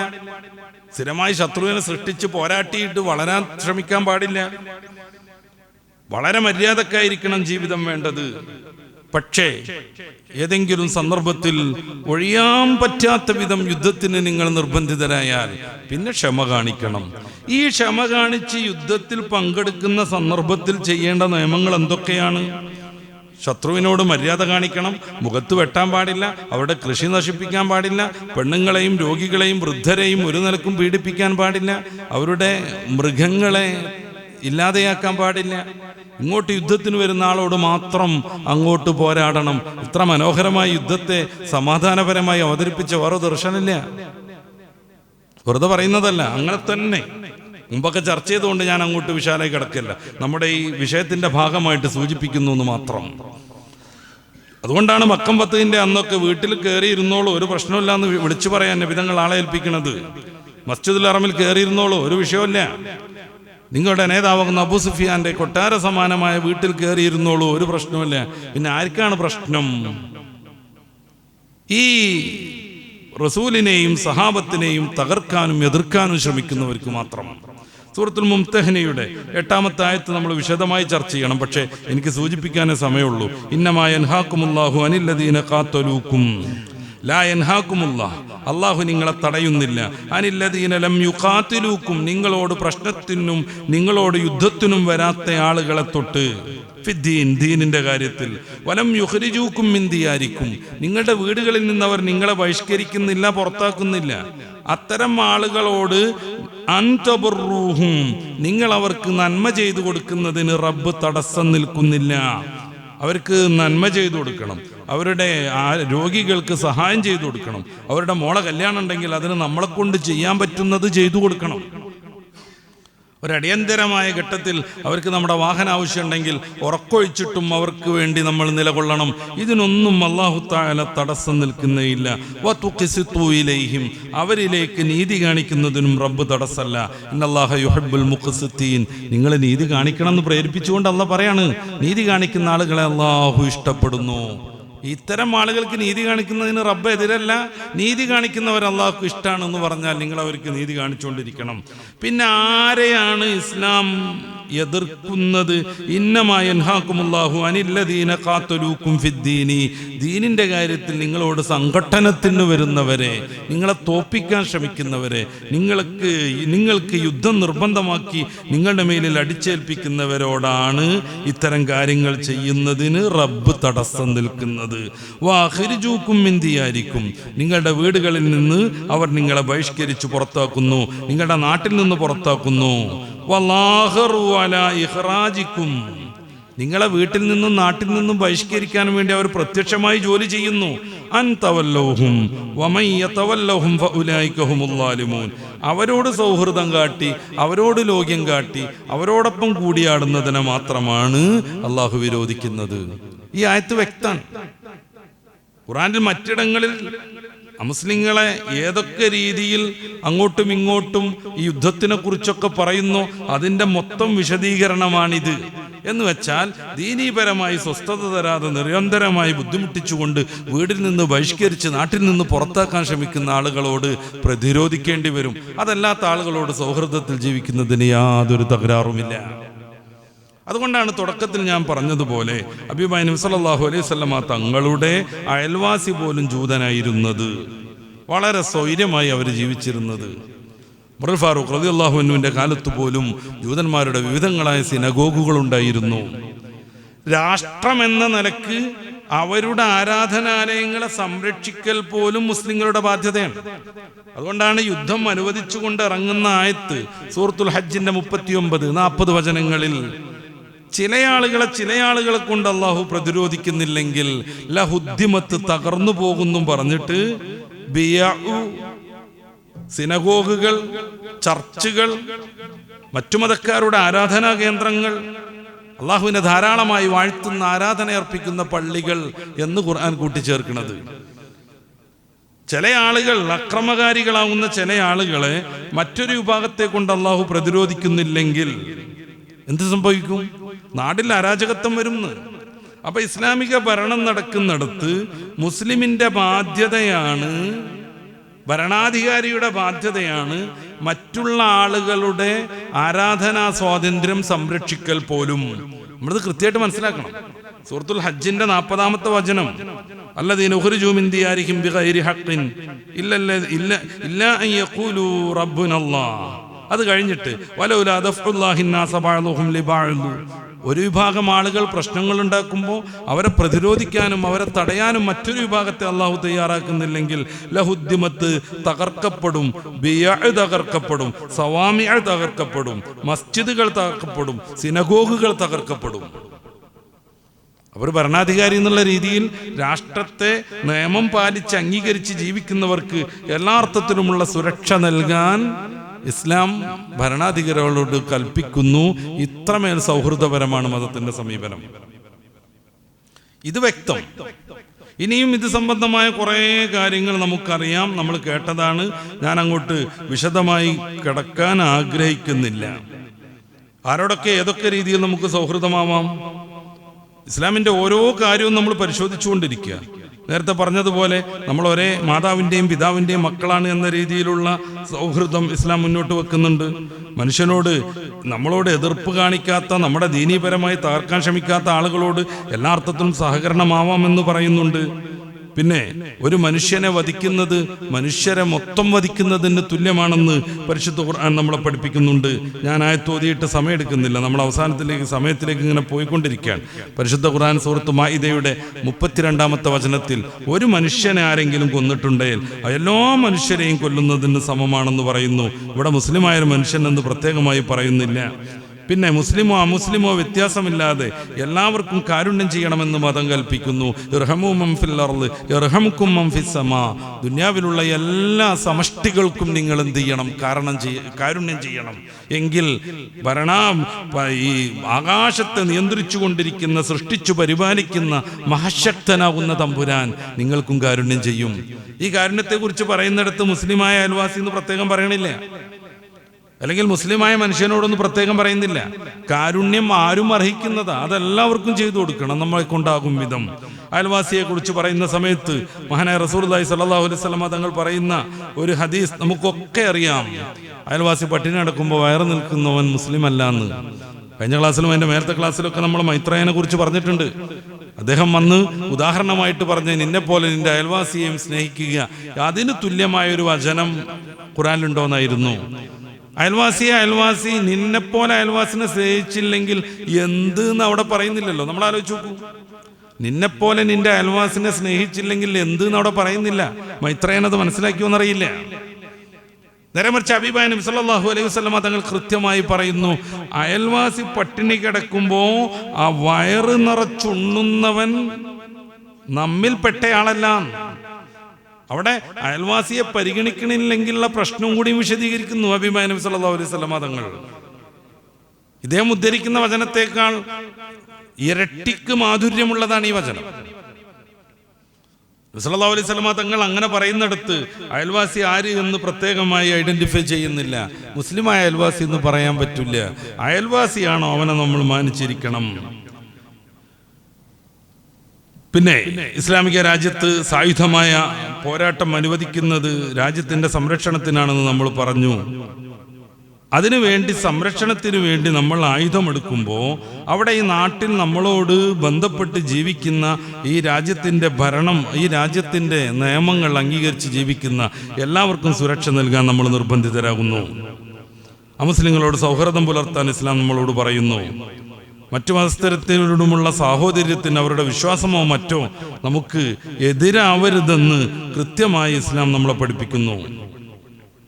ഇങ്ങനെ തുടങ്ങിയിട്ട് എല്ലാ മതക്കാരും അംഗീകരിക്കുന്ന, മറ്റു മതക്കാരൊക്കെ പരിചയപ്പെടുത്തുന്ന പ്രവാചകന്മാരെ അവരിഷ്ടപ്പെടുന്നതിനേക്കാൾ മുസ്ലിം ഇഷ്ടപ്പെടുന്നു. പ്രത്യേകം പരിഗണിക്കേണ്ടതല്ല അത്. യേശുക്രിസ്തുവിൻ്റെ ആളുകൾ യേശുക്രിസ്തുവിനെ പരിഗണിക്കുന്നതിനേക്കാൾ മുസ്ലിം പരിഗണിക്കുന്നു. യേശുക്രിസ്തുവിൻ്റെ പേര് കേൾക്കുമ്പോഴേക്ക് അവർക്ക് പ്രത്യേകിച്ച് ചടങ്ങുകളൊന്നുമില്ല. ഈസ എന്ന് ഞാൻ പറഞ്ഞാൽ ഈസ ഒന്നിച്ചു പറയും അലൈഹിസ്സലാം, അള്ളാഹുവിൻ്റെ രക്ഷ അദ്ദേഹത്തിന് ഉണ്ടായിരിക്കട്ടെ എന്ന് പ്രാർത്ഥന നടത്തും. ഖുർആൻ അത് പ്രത്യേകമായിട്ട് തന്നെ പറഞ്ഞു, തുഫരിഖു ബൈന അഹദിൻ മിർ റുസുലി, അല്ലേ? ഒരു പ്രവാചകന്റെയും ഇടയിൽ നമുക്ക് ഭേദം കാണിക്കാൻ പാടില്ല. ഒരാൾ അംഗീകരിക്കും, മറ്റൊരാൾ അംഗീകരിക്കൂല എന്ന രീതിയിലേക്ക് നമുക്കൊന്നും, ഒരു പ്രവൃത്തിയും ഒരു വിശ്വാസവും വെച്ച് പുലർത്താൻ പാടില്ല. ഇത്രയും കാര്യങ്ങളൊക്കെ പറഞ്ഞത് മതത്തിന്റെ സൗഹൃദത്തെക്കുറിച്ചാണ്, മതത്തിന്റെ സ്നേഹത്തെക്കുറിച്ചാണ്, കാരുണ്യത്തെക്കുറിച്ചാണ്. ഇത് സൃഷ്ടി എന്ന രീതിയിൽ എല്ലാവരോടും നമ്മൾ അർപ്പിക്കേണ്ടതുമാണ്. ഇങ്ങനെയൊക്കെ വരുമ്പോഴും നമ്മൾ നേരത്തെ ഓതിയതുപോലെ മനുഷ്യർക്കിടയിൽ ഭിന്നതകൾ ഉണ്ടാകും. ഭിന്നതകൾ ഒരു പ്രശ്നത്തിലേക്ക് പോവാതിരിക്കാൻ എന്തുണ്ട് പരിഹാരം? അതാണ് നമ്മൾ വളരെ ഗൗരവത്തോടെ ചർച്ച ചെയ്യേണ്ടത്. ചില ആളുകൾ പറയുന്ന പരിഹാരം എന്താണ്? സർവമത സത്യവാദം. എല്ലാ മതവും സത്യമാണ്, എല്ലാ മതവും ശരിയാണ് എന്ന് എല്ലാവരും അംഗീകരിക്കുക എന്നുള്ളതാണ്. ഇതിൻ്റെ അർത്ഥം ഒരു മതത്തെയും അംഗീകരിക്കാതിരിക്കുക എന്നതാണ്. ആളുകൾക്കിടയിൽ ഷെയർ ചെയ്യാൻ വേണ്ടിയിട്ട് പലപ്പോഴും CH മുസ്തഫനെ പോലെയുള്ള ആളുകളൊക്കെ ഇതാ പറയണത്, എല്ലാം ശരിയാണ്.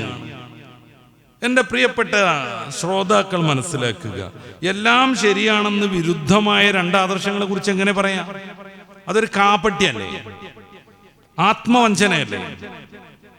ഒരു മതത്തിൽ ശുദ്ധമായ ഏകദൈവത്വം പഠിപ്പിക്കുന്നു, വേറൊരു മതത്തിൽ അനന്തകോടി ദൈവങ്ങളെ പരിചയപ്പെടുത്തുന്നു, പഠിപ്പിക്കുന്നു, വിശ്വസിക്കാൻ പറയുന്നു. ഇത് രണ്ടും കൂടി എങ്ങനെയാണ് ശരിയായി മാറുക? ഇത് രണ്ടും കൂടി എങ്ങനെയാണ് ശരിയാവുക? ഇപ്പൊ പകലാണ് എന്ന് നമ്മുടെയൊക്കെ ബോധ്യമാണ്. ഇപ്പൊ പകലും രാത്രിയുമാണെന്ന് പറഞ്ഞാൽ എങ്ങനെ ശരിയാവുക? രണ്ടിനോട് രണ്ട് കൂട്ടിയാൽ 4 കിട്ടും എന്നത് ശരി, നമുക്കൊക്കെ അറിയാവുന്ന കാര്യം.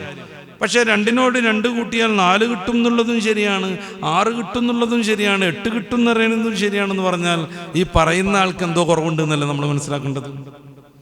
എല്ലാം ശരിയാണ് എന്ന് പറയുന്നത് ഒന്നിനെയും അംഗീകരിക്കാത്ത രീതിയാണ്. അതുകൊണ്ട് തന്നെ സർവ മത സത്യവാദത്തിൻ്റെ ആളുകളൊക്കെ പരമാവധി അംഗീകരിച്ചത് എത്രയാണ്? സർവമത സത്യവാദത്തിൻ്റെ പ്രോക്താവായിട്ട് അറിയപ്പെടുന്നയാളാണ് സ്വാമി വിവേകാനന്ദൻ. ശ്രീ ശങ്കരാദ്വൈതത്തോട് യോജിക്കുന്ന അത്ര മാത്രമായിരുന്നു അദ്ദേഹത്തിൻ്റെ ശരി. അദ്ദേഹത്തിൻ്റെ ശരി അത്രമാത്രമായിരുന്നു. അപ്പൊ സർവമതവും ശരിയാണ് എന്ന് പറയുന്നതാണ് ചില ആളുകൾ സൗഹൃദം പൂത്തുലയാൻ പരിഹാരമായി കാണുന്നത്. അത് അബദ്ധമാണ്, ആത്മവഞ്ചനയാണ്, ഒരു മതത്തെയും അംഗീകരിക്കാതിരിക്കലാണ്. അത് കൂടുതൽ വിശദീകരിക്കണമെന്നില്ല. അപ്പൊ നമ്മുടേത് മാത്രം ശരിയെന്ന് പറയാൻ പറ്റുമോ എന്നുള്ളതാണ് മറ്റൊരു പ്രശ്നം. അത് പറയാതെ എല്ലാം ശരിയെന്ന് പറയുമ്പോൾ ഞാൻ നേരത്തെ പറഞ്ഞല്ലോ, അത് നമ്മുടെ തന്നെ ആദർശത്തോട് വഞ്ചന നടത്തല്ലേ. ക്യാപിറ്റലിസ്റ്റുകൾക്ക് കമ്മ്യൂണിസ്റ്റുകാർ ശരിയാണെന്ന് അഭിപ്രായമുണ്ടോ? നമ്മൾ ആലോചിച്ച് നോക്കുക. നമ്മുടെ നാട്ടിലുള്ള രാഷ്ട്രീയ പാർട്ടികൾ ഓരോരുത്തരെടുക്കുക, മറ്റൊരു ടീം ശരിയാണെന്ന് അവർക്ക് അഭിപ്രായമുണ്ടോ? ചിലപ്പോൾ ഒരു അഡ്ജസ്റ്റ്മെന്റിന്റെ ഭാഗമായിട്ട് അവർ മുന്നണിയായിട്ടൊക്കെ പ്രവർത്തിക്കും. അപ്പോഴും അവരവരുടെ മൗലികത അവർ വെച്ച് പുലർത്തുകയും ചെയ്യും. ആ പൊതു മിനിമം ധാരണയിൽ അവർ മുന്നോട്ട് പോകും. പക്ഷേ ശരി അവരുടേത് മാത്രമാണെന്ന് അവർ വിശ്വസിക്കും, പ്രചരിക്കുകയും ചെയ്യും. ഏത് ആദർശവും അങ്ങനെ തന്നെയാണ്. ഏത് ആദർശവും അങ്ങനെ തന്നെയാണ്. തൃത്വദൈവത്തെ അംഗീകരിക്കാത്തത് ശരിയാണെന്ന് ക്രൈസ്തവർക്ക് അഭിപ്രായമുണ്ടോ? നമ്മൾ ആലോചിച്ച് നോക്കാലോ. യഹോവയാം ദൈവവും പരിശുദ്ധാത്മാം ദൈവവും ദൈവപുത്രൻ എന്നവർ പറയുന്ന യേശുവാൻ ദൈവവും, ഈ മൂന്ന് ചേർന്ന തൃത്വം, ട്രിനിറ്റി, ഇതല്ല ശുദ്ധമായ ഏകദൈവ വിശ്വാസമാണ് ശരിയെന്ന് അവർക്ക് വാദമുണ്ടോ? ഇല്ല. ഇല്ല എന്ന് പറഞ്ഞാൽ ഇല്ല, എന്നിട്ട് പറയാം എല്ലാം ശരിയാണ്. അത് വെറും ചടങ്ങിന് പറയുന്നതാണ്. ഏത് ആദർശവും അത് മാത്രമാണ് ശരിയെന്ന് വിശ്വസിക്കുന്നു, അല്ലെങ്കിൽ അവർക്ക് നിലനിൽപ്പില്ല. കാരണം എല്ലാം ശരിയാണെങ്കിൽ പിന്നെ അവരുടേതുമായിട്ട് മുന്നോട്ട് പോകേണ്ട യാതൊരു കാര്യമില്ല. ചില ആളുകൾ അങ്ങനെയാണ്, സ്റ്റേജിൽ കയറിയിട്ട് എല്ലാ മതവും ശരിയാണെന്ന് പ്രസംഗിക്കുക. പിന്നെന്തിനാ മുസ്ലിം എന്ന് പറഞ്ഞു നടക്കുന്നത്? എല്ലാ ആദർശവും എല്ലാ വിശ്വാസവും ശരിയാന്ന് പറയാ. ഞാൻ നേരത്തെ പറഞ്ഞല്ലോ, ആത്മവഞ്ചന നടത്തിയിട്ട് അത് പറഞ്ഞുകൊണ്ടിരിക്കുക. അങ്ങനെയാണെങ്കിൽ അവനൊരു മുസ്ലിം എന്ന് പറഞ്ഞ് നിൽക്കേണ്ട യാതൊരു കാര്യമില്ല. ഈ മതപരമായി നമ്മുടെയൊക്കെ ഉള്ളിലും അങ്ങനത്തെ ചില ചർച്ചകളുണ്ട്. ഐക്യം എന്നൊക്കെ പറഞ്ഞിട്ട് എല്ലാ ആദർശവും ഒന്നിച്ച് നിൽക്കണം എന്ന് പറയാം. പിന്നെ എന്തിനാ വേറെ പള്ളി ഉണ്ടാക്കണേ? ആലോചിച്ച് നോക്കുങ്ങള്.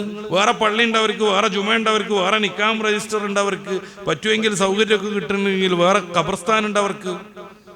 അവരുടെ നിസ്കാരം വ്യത്യസ്തമാണ്, അവരുടെ ഖുതുബ വ്യത്യസ്തമാണ്. പച്ച മലയാളത്തിൽ ഓതണമെന്നവർ പറയും. അറബിയിലെ ഇമാമിനൊക്കെ കൊണ്ടുവന്ന് എല്ലാ മലയാളികളെയും നിർത്തിയിട്ട് അറബിയിൽ ഓതുകയും ചെയ്യും. അതന്നെ മറ്റൊരു വൈരുദ്ധ്യം. അങ്ങനെ എല്ലാ അർത്ഥത്തിലും വ്യത്യസ്തരാണ്. എന്നിട്ട് പറയാം നമ്മൾ സൗഹൃദം നിൽക്കണം, അതിന് വിരുദ്ധരാണ് മറ്റൊരു ടീം എന്നും പറഞ്ഞിട്ട് വ്യാപകമായി പ്രചാരണം നടത്തുക. ഇതിന് കാപ്പട്യം എന്നാണ് പറയാ, നിഫാഖ് എന്നാണ് പറയാ. അപ്പൊ എല്ലാം ശരിയാണ് എന്ന് പറയുന്നത് തീരെ ശരിയല്ലാത്തൊരാദർശമാകുന്നു. അത് രാഷ്ട്രീയ രംഗത്താണെങ്കിലും സാമൂഹിക രംഗത്താണെങ്കിലും മതരംഗത്താണെങ്കിലും എല്ലാം ശരി എന്നുള്ളത് ശരിയല്ല. പിന്നെ പ്രശ്നങ്ങളില്ലാതിരിക്കാൻ വേണ്ടി ചെയ്യേണ്ട മറ്റൊരു രീതി എന്താണ്? ചില ആളുകൾ സമർപ്പിക്കുന്നത് എല്ലാവരുടെ പരിപാടിയിലും നമ്മളും കൂടുക, നമ്മളെ പരിപാടിയിലൊക്കെ ഓലും കൂടുക എന്നുള്ളതാണ്. മതപരമായ മിംഗ്ലിംഗ്, കൂട്ടിച്ചേർക്കലുകൾ, ഇതും സത്യത്തിൽ പരമാബദ്ധമാകുന്നു. മതപരമായി ഒരു ടീം അനുഷ്ഠിക്കുന്ന പരിപാടിയിൽ മുസ്ലിമായ ഒരു മനുഷ്യന് ഒരിക്കലും പങ്കെടുക്കാൻ പറ്റില്ല. അത് അവരും അങ്ങനെയൊക്കെ തന്നെയാണ്. നമുക്ക് വിശദീകരിക്കാം. ഇപ്പൊ നമ്മൾ രാഷ്ട്രം എന്നുള്ള നിലക്ക് നോക്കൂ. ഇന്ത്യയുടെ സ്വാതന്ത്ര്യ ദിനാഘോഷത്തിൽ പങ്കെടുക്കുന്ന ഒരു ഇന്ത്യക്കാരന് തൊട്ടപ്പുറത്ത് പാകിസ്ഥാനിന്റെ സ്വാതന്ത്ര്യ ദിനം അതിന്റെ തലേനാൾ നടത്തും, ആഗസ്റ്റ് 14 അവർ നടത്തും. അതിൽ പങ്കെടുത്ത് വിജയിപ്പിക്കാൻ നമുക്ക് പറ്റുമോ? എന്താ സൗഹൃദമല്ല വേണ്ടത്? ഈ അതിർത്തികളൊക്കെ ആരുണ്ടാക്കിയതാ? മനുഷ്യരുണ്ടാക്കിയതല്ലേ. സല്ലല്ലാഹു അലൈഹി വസല്ലം തങ്ങൾ പറയുന്നുണ്ട്, ആ ജനങ്ങളെല്ലാവരും അള്ളാഹുവിന്റെ അടിമകൾ, രാജ്യങ്ങളെല്ലാം അള്ളാഹുവിന്റെ രാജ്യം എന്നല്ല. അൽ ഖൽഖു ഇയാലുല്ലാഹി, സൃഷ്ടികളെല്ലാവരും അള്ളാഹുവിന്റെ കുടുംബക്കാർ എന്ന് ഹദീസിലുണ്ട്. കുടുംബക്കാരെന്ന് പറഞ്ഞിട്ടുണ്ടെങ്കിൽ അള്ളാഹുവാണ് അവർക്ക് അന്നം കൊടുക്കുന്നത്, അള്ളാഹുവാണ് അവരെ സംരക്ഷിക്കുന്നത്, അള്ളാഹുവാണ് അവരെ തീറ്റിപ്പോറ്റുന്നത്. നമ്മൾ കുടുംബത്തെ സംരക്ഷിക്കേണ്ടതുപോലെ. പിന്നെ ആരാ ഈ അതിർത്തികളൊക്കെ ഉണ്ടാക്കിയത്? എന്തുകൊണ്ട് പാകിസ്ഥാനിന്റെ സ്വാതന്ത്ര്യ ദിനത്തിന് നമ്മൾ പോകുന്നില്ല? എന്തുകൊണ്ട് പോകുന്നതിനെ നിരുത്സാഹപ്പെടുത്തുന്നു? നമ്മുടേതും അവരുടേതുമാവണം എന്നതുകൊണ്ട് തന്നെ നമ്മൾ ആലോചിച്ച് നോക്കുക. ഈ ഒരു രീതി എല്ലാവരും ആഘോഷിക്കുക എന്നുള്ള രീതി പ്രശ്നങ്ങളിലേക്കല്ല പോകുക. നമ്മുടെ നാട്ടിലൊരു അമ്പലത്തിൽ അഖണ്ഡനാമം നടക്കുന്നു സങ്കല്പിക്കുക. 6 മണി മുതൽ പിറ്റേ ദിവസം 6 മണി വരെ സ്വാമികളായിട്ടുള്ള ആളുകളൊക്കെ അയ്യപ്പ ഭക്തരൊക്കെ അവിടെ പോയിട്ട് ഭൂതനാഥ സദാനന്ദ എന്നും പറഞ്ഞിട്ട് അവരുടെ ആ പാട്ടും പാടിയിട്ട് ഇങ്ങനെ ഒരു നിലവിളക്കിന് ചുറ്റുറവും ഇങ്ങനെ കറങ്ങിക്കൊണ്ടിരിക്കുന്ന ഒരു ഏർപ്പാട് നടക്കുമ്പോൾ നമ്മൾ കുറേ ആൾക്കാർ തൊപ്പിയും തലയിക്കെട്ടും കന്തൂറയും വരദാലീനും ഒക്കെ ഇട്ടിട്ട് കൂടി അതിൽ പാടാൻ ചെന്നാൽ എങ്ങനെ ഉണ്ടാവും? സൗഹൃദാണെന്ന് കരുതിയിട്ട്, സ്നേഹവും പരസ്പരമുള്ള ബഹുമാനമൊക്കെ നിലനിൽക്കണമെന്ന് കരുതിയിട്ട് അതവരെ സംബന്ധിച്ച് ഒരിക്കലും സഹിക്കാൻ പറ്റൂല. അമ്പലത്തിന്റെ ഒരു പരിധി കഴിഞ്ഞാൽ അമുസ്ലിമായ ആൾക്ക് കയറാൻ പറ്റൂല. എത്രത്തോളം വിവാദങ്ങളൊക്കെ ഉണ്ടായിട്ടുണ്ട് അത് സംബന്ധമായി. ഗുരുവായൂർ ക്ഷേത്രത്തിലേക്ക് വയലാർ രവിയും മൈസി രവിയും പോയിട്ട് അവിടെ പുണ്യാഹം നടത്തിയത് പിന്നീട് വിവാദമായിരുന്നു. എന്തിനാ വിവാദമാക്കണത്? വിവാദമാക്കാൻ പറ്റൂല. അവരുടെ അമ്പലത്തിന്റെ നിയമമാണ് അമുസ്ലിമായ ഒരാൾ കയറാൻ പാടില്ല. മൈസി രവി അവരുടെ നിയമപ്രകാരം അമ്പലത്തിൽ കയറാൻ പറ്റുന്നയാളല്ല, അഹിന്ദുവാണ്. അഹിന്ദുവായ ഒരാൾ കയറാൻ പാടില്ല എന്നുള്ളത് അവരുടെ നിയമമാണ്. എന്നിട്ട് ഇവരതിൽ അവിടെ കയറുന്നു. അവന്റെ കയറിയതിന്റെ സാങ്കത്യം ഒന്നുമല്ല ഞാൻ ചർച്ച ചെയ്യുന്നത്. ആരും ദുരുപദിഷ്ഠിതമായി ഇത് മനസ്സിലാക്കരുത്. പിന്നീട് അവിടെ പുണ്യാഹം നടത്തുന്നു. അതിന്റെ കർമ്മങ്ങളും അവരുടെ ഫിഖ് അനുസരിച്ചുള്ള ശുദ്ധീകരണ പ്രക്രിയയൊക്കെ അവർ നടത്തുന്നു. എന്നിട്ട് അതിവിവാദമാക്കുക. അതിവിവാദമാക്കല്ല വേണ്ടത്, അവിടെ കയറാതിരിക്കുകയാണ് വേണ്ടത്. അവിടെ അവരുടേതായ ഒരു നിയമമുണ്ട്. അപ്പൊ ഓണം എന്ന് പറയുന്ന ഒരു ആഘോഷം തീർച്ചയായും അതൊരു മതപരമായ ചടങ്ങാണ്. അതിലൊരു തർക്കമില്ല. ഞാനത് വിശദീകരിക്കണ്ടല്ലോ. പ്രധാനപ്പെട്ട 10 അവതാരങ്ങളുണ്ട്. അതിൽ 5-ാമത്തെ ആളാണ് വാമനൻ. മത്സ്യ കൂർമ്മ വരാഹശ്ച നരസിംഹശ്ച വാമന. അതിന്റെ 5-ാമത്തെ ആളാണ് ഈ വാമനൻ. പിന്നെ പരശുരാമൻ, പിന്നെ ഈ സീതയുടെ രാമൻ, പിന്നെ കൃഷ്ണന്റെ ജ്യേഷ്ഠനാകുന്ന ബലരാമൻ, പിന്നെ കൃഷ്ണൻ, പിന്നെ കൽക്കി. ഈ 10 ദശാവതാരങ്ങൾ എന്ന പേരിൽ അറിയപ്പെടുന്ന വിഷ്ണു വിവിധ രൂപത്തിൽ അവതരിക്കുന്നത്. ദൈവം മനുഷ്യരൂപത്തിൽ അവതരിക്കുക എന്ന് പറയുന്നതോടുകൂടെ ഇസ്ലാം വിരുദ്ധമാകുന്നതോടെ ദൈവത്തെ കാണാൻ പറ്റുമോ? ലാ യുദ്രിക്കുൽ അബ്സാർ വഹുവ യുദ്രിക്കുൽ അബ്സാർ. അത് തന്നെയാണ് മറ്റു മതങ്ങളിലുള്ളത് എന്നത് മറ്റൊരു കാര്യം. യോഹന്നാൻ സുവിശേഷത്തിന്റെ 1-ാം അധ്യായത്തിന്റെ 19-ാമത്തെ വചനം, ദൈവത്തെ ആരും ഒരു നാളും കണ്ടിട്ടില്ല. ദൈവത്തെ ആരും ഒരു നാളും കണ്ടിട്ടില്ല. ഇതേ പ്രകാരം തന്നെ കേനോപനിഷത്തിന്റെ 1-ാം അധ്യായത്തിന്റെ 7-ാമത്തെ വചനം, കാണുന്നൊരു സാധനവും ദൈവമല്ല, കാണുന്നൊരു സാധനവും ദൈവമല്ല. അപ്പൊ ദൈവത്തെ ആരും ഒരു നാളും കണ്ടിട്ടില്ലെന്ന് മതങ്ങൾ പൊതുവെ പഠിപ്പിക്കുന്നു. അപ്പൊ ദൈവം അവതരിക്കുക മത്സ്യമായി, കൂർമ്മമായി, വരാഹമായി, നരസിംഹമായി, അത് ഇസ്ലാമിന് യോജിക്കാൻ പറ്റാത്തൊരു സംഭവമാണ്.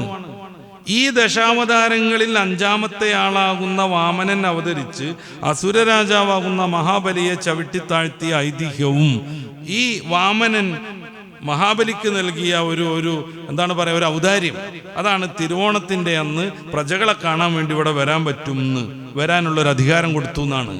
ഇതിനു വേണ്ടി അദ്ദേഹം വരുന്നത് കൊണ്ടാണ് പൂക്കളമുട്ടിട്ട് നമ്മുടെ മുറ്റം മനോഹരമാക്കേണ്ടത്. ഇതിനു വേണ്ടി അദ്ദേഹം വരുന്നത് കൊണ്ടാണ് കാണം വിറ്റും ഓണം ഉണ്ണേണ്ടത്. കാരണം എൻ്റെ പ്രജകൾ വളരെ ദാരിദ്ര്യത്തിലാന്ന് ആൾക്ക് തോന്നാൻ പാടില്ല, ടെൻഷൻ അടിക്കും. അപ്പൊ നമ്മൾ കാണം വിറ്റും ഓണം ഉണ്ണണം. അപ്പോ ഇത് കേവലം ഐതിഹ്യമല്ല, ദശാവതാരങ്ങളിൽ 5-ാമത്തെ വാമനനുമായി ബന്ധപ്പെട്ട ഒരു ആഘോഷമാണ് ഈ ഓണം. അതുകൊണ്ട് തന്നെ ഓണം എന്ന അർത്ഥത്തിൽ അതിൽ പങ്കെടുത്ത് അതിൻ്റെ ഈ ഐതിഹ്യങ്ങളൊക്കെ അംഗീകരിച്ച് അവരോടൊപ്പം കൂടിയാടുക എന്നത് ശുദ്ധമായ തൗഹീദിനെ അംഗീകരിക്കുന്ന ഒരു വിശ്വാസിക്ക് പാടില്ലാത്തതാണ്. അതിൻ്റെ ഫിഖ്ഹിലേക്ക് നമുക്ക് വരാം. ഞാൻ അതിൻ്റെ ഫിഖ്ഹിലേക്ക് വരുന്നുണ്ട്. അപ്പൊ അവര് ഈ ഓണം എന്നുള്ള രീതിയിൽ തന്നെ വല്ല പ്രത്യേകമായ രീതിയിലുള്ള സംഗതികളൊക്കെ ഉണ്ടാക്കുമ്പോൾ അതിൽ നമുക്ക് കൂടിയാടാൻ പറ്റുമോ? ഈ ഓണം എന്ന് പറയുന്ന ഐതിഹ്യത്തെ ബഹുമാനിക്കും വിധത്തിലാണെങ്കിൽ അത് പാടില്ലാത്തതാണ്. ഫതാവൽ കുബ്രയുടെ വാക്ക് ഞാൻ ഉദ്ധരിക്കുന്നുണ്ട്. ഇനി ക്രിസ്തുമസ് ഈ അടുത്ത് വരാനിരിക്കുകയാണ്. ക്രിസ്തുമസിന്റെ ഐതിഹ്യം എന്താണ്? ദൈവം മനുഷ്യനായി ജനിച്ചു എന്നാണ്. ദൈവം മനുഷ്യനായി ജനിച്ചു. എല്ലാവരുടെയും ജന്മപാപം സ്വയം ഏറ്റെടുത്ത് കാൽവറി കുരിശിൽ മരണപ്പെടാൻ വേണ്ടി ദൈവം മനുഷ്യനായി ജനിച്ചു എന്നാണ്. അപ്പൊ യേശു ക്രിസ്തു എന്ന് പറഞ്ഞ ആൾ ദൈവമാണെന്ന് അവർ പറയുന്നു. അത് എങ്ങനെ ദൈവമാവാന്നുള്ള ചർച്ചക്കൊന്നും ഈ വേദിയിൽ പ്രസക്തിയില്ല. അദ്ദേഹം ജനിക്കുന്നതിൻ്റെ മുമ്പേ ലോകത്തെ പരിപാലിച്ചത് ആരാണ് എന്ന ചോദ്യത്തിനും വലിയ അർത്ഥമൊന്നുമില്ല. എല്ലാവരുടെയും പാപം പേറി കാൽവറി കുരിശിൽ മരിക്കാനായിരുന്നു അദ്ദേഹം വന്നതെങ്കിൽ പിലാത്തോസിന്റെ പട്ടാളം പിടിച്ച് കുരിശ് തറക്കാൻ കൊണ്ടുപോകുമ്പോൾ കഠിനമായി അതിൽ നിന്ന് രക്ഷപ്പെടാൻ അദ്ദേഹം ശ്രമിച്ചത് എന്തിനാന്നുള്ള ചോദ്യത്തിനും പ്രത്യേകിച്ച് പ്രസക്തിയൊന്നുമില്ല.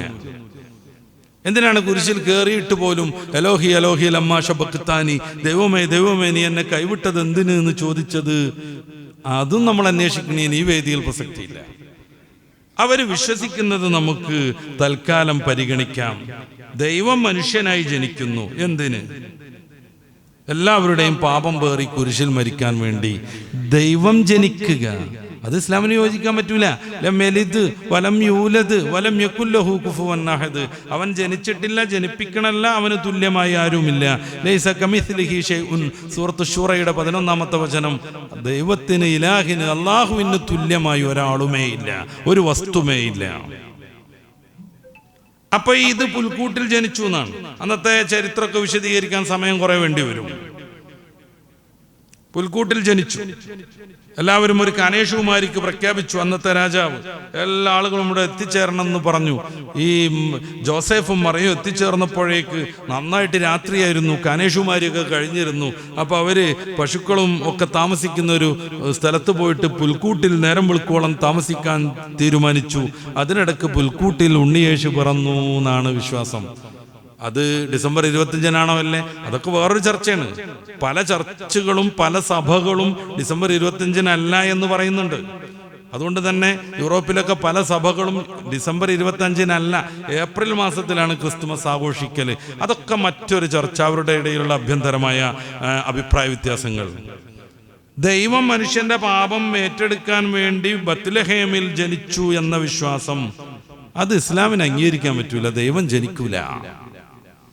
അതോടൊപ്പം ദൈവം ജനിക്കുമ്പോ ആ ദൈവം എവിടെ ജനിച്ചു എന്നുള്ളത് കാണിക്കാൻ വേണ്ടി ഒരു നക്ഷത്രം ഉദിച്ചു. ഈ നക്ഷത്രം ആട്ടിടയന്മാർക്ക് വഴികാട്ടിയായി ഈ പുൽക്കൂടിലേക്ക്. ഇതിന്റെ ഓർമ്മയ്ക്ക് വേണ്ടി സ്റ്റാർ വെക്കുമ്പോ അവരുടേതായ രീതിയിൽ സ്റ്റാർ വെക്കലും അവരുടെ ആഘോഷവും നടത്തുമ്പോൾ നമ്മളെ കൊണ്ട് അവർക്കൊരു എതിർപ്പും ഇല്ലാതിരിക്കുക എന്നതിനപ്പുറം ഈ വിശ്വാസത്തെ പ്രതിനിധീകരിക്കുന്ന സ്റ്റാർ തൂക്കുക എന്ന് പറയുമ്പോഴേക്ക് അത് മതപരമായി അസാംഗത്യമാകുന്നു. ഓരോന്നും നമ്മൾ അങ്ങനെ ചർച്ച ചെയ്യണം. ഇപ്പൊ നിലവിളക്ക് കൊളത്തൽ പലപ്പോഴും വിവാദങ്ങളാവാറുണ്ട്. നിലവിളക്ക് കൊളത്തൽ എന്താ? നിലവിളക്ക് എന്ന് പറഞ്ഞാൽ അതിൻ്റെ ആ കത്തുന്ന ആ ഒരു പാത്രം പോലുള്ള സാധനത്തിന്റെ അടിയിൽ 18 റൗണ്ടുകൾ വേണം. ഓരോന്നും ഓരോ ദേവതകളെയാണ് കുറിക്കുന്നത്. ആ ദേവതകളെ ഉപാസിച്ചിട്ട് വേണം നിലവിളക്ക് കൊളത്താൻ. ഈ നിലവിളക്കിന്റെ എണ്ണ ഒഴിക്കുന്ന ആ സാധനം ഏതാണ്? ആ നിലവിളക്കിൽ എണ്ണ ഒഴിക്കുന്ന ആ പാത്രത്തിന്റെ മുകളിൽ ഇങ്ങനെ പൊന്തി നിൽക്കുന്ന സാധനം എന്താണ്? ഞാൻ എന്റേതായ ഭാഷ പറയാതെ ഒരു പുസ്തകത്തിൽ നിന്ന് ഉദ്ധരിക്കാം. സന്ധ്യാനാമവും നിലവിളക്കും എന്ന ഹൈന്ദവർ പ്രസിദ്ധീകരിച്ച ഒരു പുസ്തകത്തിൽ നിന്ന് ഞാൻ ഉദ്ധരിക്കാം. എന്തിനാണ് ഇങ്ങനെ നിലവിളക്കുമൊക്കെ കൂടുന്നു, കത്തിച്ചാ പോരെ എന്നൊക്കെ ചിലപ്പോൾ ചോദിക്കും. നല്ല ചോദ്യം. നമ്മൾ വിശാലമായി വായിക്കേണ്ട ഒരു ഭാഗമാണ്. ഞാൻ അതിൻ്റെ പ്രധാന ഭാഗം മാത്രം വായിക്കാം. ഷഡാധാരങ്ങളോട് കൂടിയ ശിവലിംഗമാണ് നിലവിളക്ക്.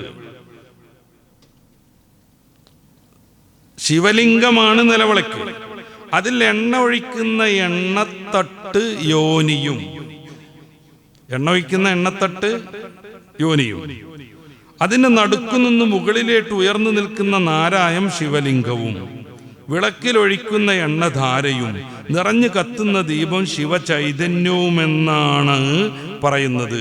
അങ്ങനെയെങ്കിൽ നാം അറിയാതെ നിത്യവും ശിവലിംഗ പൂജ തന്നെയല്ലേ നടത്തുന്നത്? നിലവിളക്ക് കൊളുത്തുന്നതോടുകൂടെ നിത്യവും ശിവലിംഗ പൂജയല്ലേ നടത്തുന്നത്?